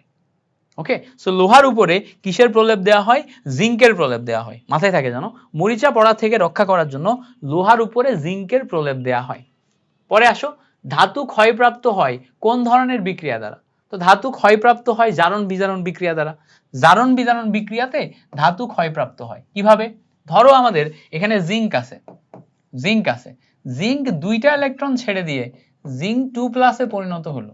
এখন এই জিঙ্কটা ছিল ধাতু, এটা ছিল ধাতু, এটা হইছে আয়ন। তাহলে এই ধাতু যখন আয়নে রূপান্তর হলো, এই ধাতু ক্ষয় হয়ে গেল। তাহলে এখানে যেই বিক্রিয়াটা হলো এটা কিন্তু জারণ বিক্রিয়া। তো ধাতু ক্ষয়প্রাপ্ত হয় হচ্ছে জারণ বিজারণ বিক্রিয়া দ্বারা। এখানে যদি জারণ ঘটে এখানে বিজারণও ঘটবে। ওকে, তো ধাতু ক্ষয়প্রাপ্ত হয় জারণ বিজারণ বিক্রিয়া দ্বারা। এবার বলছে দেখো ইলেকট্রনীয় পরিবাহী কোনটি। ইলেকট্রনীয় পরিবাহী মানে কি, ইলেকট্রনীয় পরিবাহী মানে হচ্ছে যারা ইলেকট্রন আদান প্রদান করতে পারে। তো ধাতব পরিবাহী হচ্ছে ইলেকট্রনীয় পরিবাহী, বুঝছো, ধাতব পরিবাহী। তাহলে দেখো কপার ধাতু যেটা আছে এইটা হচ্ছে ধাতু, ফলে ইলেকট্রন আদান প্রদান করতে পারে, ফলে এটা ইলেকট্রনীয় পরিবাহী। এইগুলা যেগুলো আছে যেমন iron sulphate, sodium chloride, copper sulphate, এগুলা সব তোমার হচ্ছে আয়নিক পরিবাহী বা তড়িৎ বিশ্লেষ্য পরিবাহী। এ আয়নে পরিণত হয়, sodium plus ion, chlorine minus ion, ফলে আয়নে পরিণত হইলে এ আয়নিক পরিবাহী হিসেবে কাজ করে। ওকে, পরে আসো, পরে বলছে যে গলিত সোডিয়াম ক্লোরাইডের মধ্য দিয়ে 1 ফ্যারাডে বিদ্যুৎ চালনা করলে ক্যাথোডে কত গ্রাম সোডিয়াম ধাতু জমা হয়। ক্যাথোডে, তো ক্যাথোডে কত গ্রাম সোডিয়াম ধাতু জমা হয় মানে আমার এখানে সোডিয়ামের পরিমাণ বের করতে হবে। তাহলে আমরা এখানে দেখতে পাচ্ছি যে আমরা 1 ফ্যারাডের জন্য আমরা জানি যে 1 মোল, তো 1 মোল মানে হচ্ছে 23 গ্রাম। এভাবে আমরা বের করতে পারি যেখানে 23 গ্রাম হবে। বাট এটা আমরা নর্মালি যদি বের করতে চাই তাহলে কেমনে বের করব? W equals to MIT divided by EF। তো দেখো m এর ভ্যালু আণবিক ভর 23, কিউ এর আইটি এর পরিবর্তে কিউ বসাতে পারবো যেখানে আমাদের 1 ফ্যারাডে বসবে, নিচে এফ এর ভ্যালু 1 ফ্যারাডে বসবে, ইনটু ই এর ভ্যালু সোডিয়ামের জন্য 1, আলটিমেটলি ক্যালকুলেশন করলে 23 গ্রাম আসে। ক্যালকুলেশন করলে কত আসে? 23 গ্রাম আসে আলটিমেটলি এভাবে। ওকে, পরে বলছে দেখো নিচের কোন ডায়াগ্রামটি সঠিক? তো আমরা জানি জিঙ্ক এবং কপারের ক্ষেত্রে জিঙ্ক আমার অ্যানোড হিসেবে কাজ করে আর কপার আমার ক্যাথোড হিসেবে কাজ করে। তাহলে জিঙ্কে যদি জারণ হয়, জিঙ্ক থেকে জিঙ্ক 2+, কপার 2+ থেকে কপার, এই ডায়াগ্রাম সবসময় সঠিক এবং এটা মেইন বইয়ের ডায়াগ্রাম। তো দেখো আমাদের ওই ড্যানিয়েল সেলে এটা সলিড, এটা অ্যাকুয়াস, জিঙ্ক থেকে জিঙ্ক 2+, জারণ ঘটছে অ্যানোড। আর এখানে দেখো কপার 2+ থেকে কপার 2 থেকে 0 গেছে, তো এইটা আমার ক্যাথোড হিসেবে কাজ করছে কারণ এখানে বিজারণ ঘটছে। সো বি নাম্বারটা আমার কারেক্ট আনসার। বইয়ের জিনিস, ইজিলি পারার কথা। পরে বলছে দেখো এবার কয়েকটা আমরা হচ্ছে ইয়া টাইপের এমসিকিউ দেখি, হ্যাঁ মাল্টিপল অ্যান্সারের এমসিকিউ দেখি। বলছে দেখো ফ্যারাডের সূত্রটি ব্যবহার হয় কোন ক্ষেত্রে? আমরা দেখো ফ্যারাডের সূত্র ব্যবহার করে ইলেকট্রনের চার্জ গণনা করতে পারি। অবভিয়াসলি ইলেকট্রনের charge W equals to MIT by EF, এখান থেকে আমরা এই 1 মোল ইলেকট্রন, খেয়াল করো 1 মোল ইলেকট্রনের চার্জ আমরা জানি হচ্ছে 96500 কুলম। তাহলে 1 মোলে আমার তোমার Na সংখ্যক ইলেকট্রন থাকে, তাহলে এখান থেকে আমি একটি ইলেকট্রনের চার্জ বের করতে পারি। হ্যাঁ, একটি ইলেকট্রনের চার্জ বের করতে পারি। তো আমাদের এখানে ফ্যারাডের সূত্র থেকে একটি ইলেকট্রনের চার্জ গণনা করা যায়, ধাতুর পরিমাণ নির্ণয় করা যায়। ধাতুর পরিমাণ নির্ণয় কি? W বের করা যায়। তড়িৎ বিশ্লেষ্য পরিবাহীর ক্ষেত্রে এটা প্রযোজ্য। Obviously sodium plus ion, chlorine minus ion, মানে যাদেরকে প্লাস মাইনাস আয়নে রূপান্তর করা যায় এটা হচ্ছে তড়িৎ বিশ্লেষ্য পরিবাহী, এদের ক্ষেত্রে প্রযোজ্য। সো এখানে আমাদের তিনটায় আসবে কারেক্ট আনসার। যদি বুঝে মুখস্থ করতে পারো খুবই ভালো, না বুঝলে ডিরেক্ট মুখস্থ করো, এই এমসিকিউ এর এই অপশনগুলা তোমার কাজে লাগবে। যদি বুঝতে পারো তাহলে তো খুবই ভালো, না বুঝতে পারলে ডিরেক্ট মুখস্থ করো, কাজে লাগবে। পরে আসো, পরে বলছে দেখো এই যে তিনটা আয়ন আছে খেয়াল করো, A+, এর জারণ সংখ্যা 1, B2+, এর জারণ সংখ্যা 2, C3+, এর জারণ সংখ্যা 3, এগুলার মধ্যে পৃথকভাবে 1 ফ্যারাডে বিদ্যুৎ চালনা করলে কি হয়? 1 ফ্যারাডে বিদ্যুৎ চালনা করছি। এখন চিন্তা করো আমরা 1 মোল A+ তোমার চার্জ মুক্ত হবে, তো A+ এর ক্ষেত্রে চার্জ মুক্ত হবে কয় মোল সেটা বের করতে হবে। তাহলে আমরা জানি N equals two QEF, Q এর পরিমাণ আমি 1 ফ্যারাড দিলাম, A+ যখন নিছি তখন E এর ভ্যালু 1, তাই না? এবার F এর ভ্যালু আমার 1 আসবে, সব মিলায় গুণ করলে এখানে আমরা 1 মোল পাই। তাহলে প্রথমটা আমার কিন্তু কারেক্ট আনসার যে A+ এর ক্ষেত্রে 1 মোল পরিমাণ চার্জ মুক্ত হবে। আচ্ছা, এবার যখন আমি B+ নিব 2 মোল B ক্যাথোডে জমা হবে, এটা ভুল, 2 মোল B ক্যাথোডে জমা হবে না। যখন আমি ক্যাথোডে জমা করতেছি এখানে আমি 1 মোল চার্জ মুক্ত করলাম, ঠিক আছে, চার্জ মুক্ত করলাম 1 মোল, ঠিক আছে। এবার আমি বি এর ক্ষেত্রে যখন আমি W বের করতে যাচ্ছি তখন 2 মোল হবে, বি এর ক্ষেত্রে 2 মোল হবে।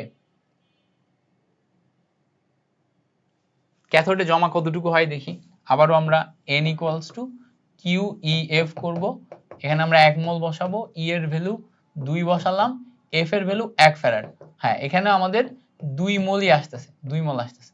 সি এর ক্ষেত্রে বলছে সি হচ্ছে তড়িৎ দ্বারে সঞ্চিত হবে 1/3 মোল, তো মোল বের করতে গেলে এটা 1/3 না, এটাতে 3 মোল আসবে, ক্যালকুলেশন করো 3 মোল আসবে। সেখানে আমাদের কারেক্ট আনসার হচ্ছে 1 আর 2, 1 আর 2 হচ্ছে correct answer. Q equals to NEF formula দিয়ে।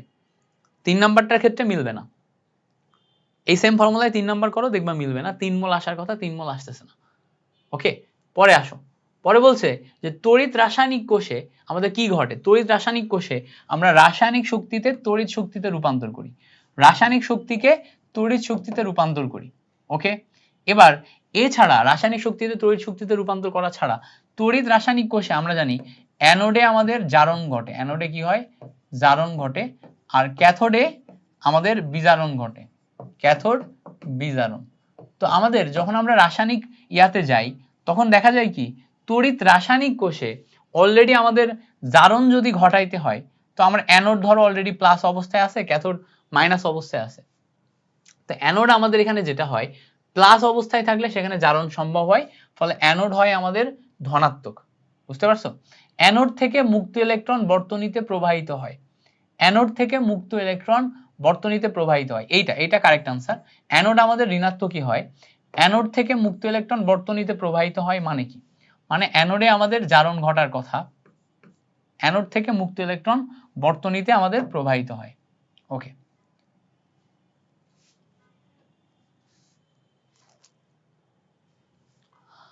তো এই যে দুইটা পয়েন্ট, এই পয়েন্ট আর এই পয়েন্ট, এটা মাথায় রাখবা।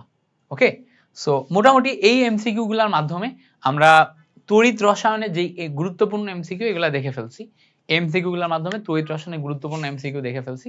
এই এমসিকিউ গুলা যেগুলো প্র্যাকটিস করাইছি, প্রথম পার্টে আমরা সবচেয়ে গুরুত্বপূর্ণ এমসিকিউ গুলো প্র্যাকটিস করাইছি, দ্বিতীয় পার্টে আমরা কিছু সিলেবাসের বাইরে এমসিকিউ দেখছি এবং সব মিলায় এই এমসিকিউ গুলা দেখলাম। এগুলোর মাধ্যমে আমাদের আজকের এই তড়িৎ রসায়ন ক্লাসটা শেষ হলো। আশা করছি টোটাল তড়িৎ রসায়ন ক্লাসটার পর্ব 1 এবং পর্ব 2 জুড়ে প্র্যাকটিস করে তুমি যা শিখতে পারবা, এগুলা ব্যবহার করে তুমি ইনশাআল্লাহ পরীক্ষাতে কমন পাবা। আমি তোমাকে মাঝখানে কয়েকটা এমসিকিউ বলছি যেগুলো তোমাকে একদম হুবহু মুখস্থ করতে হবে।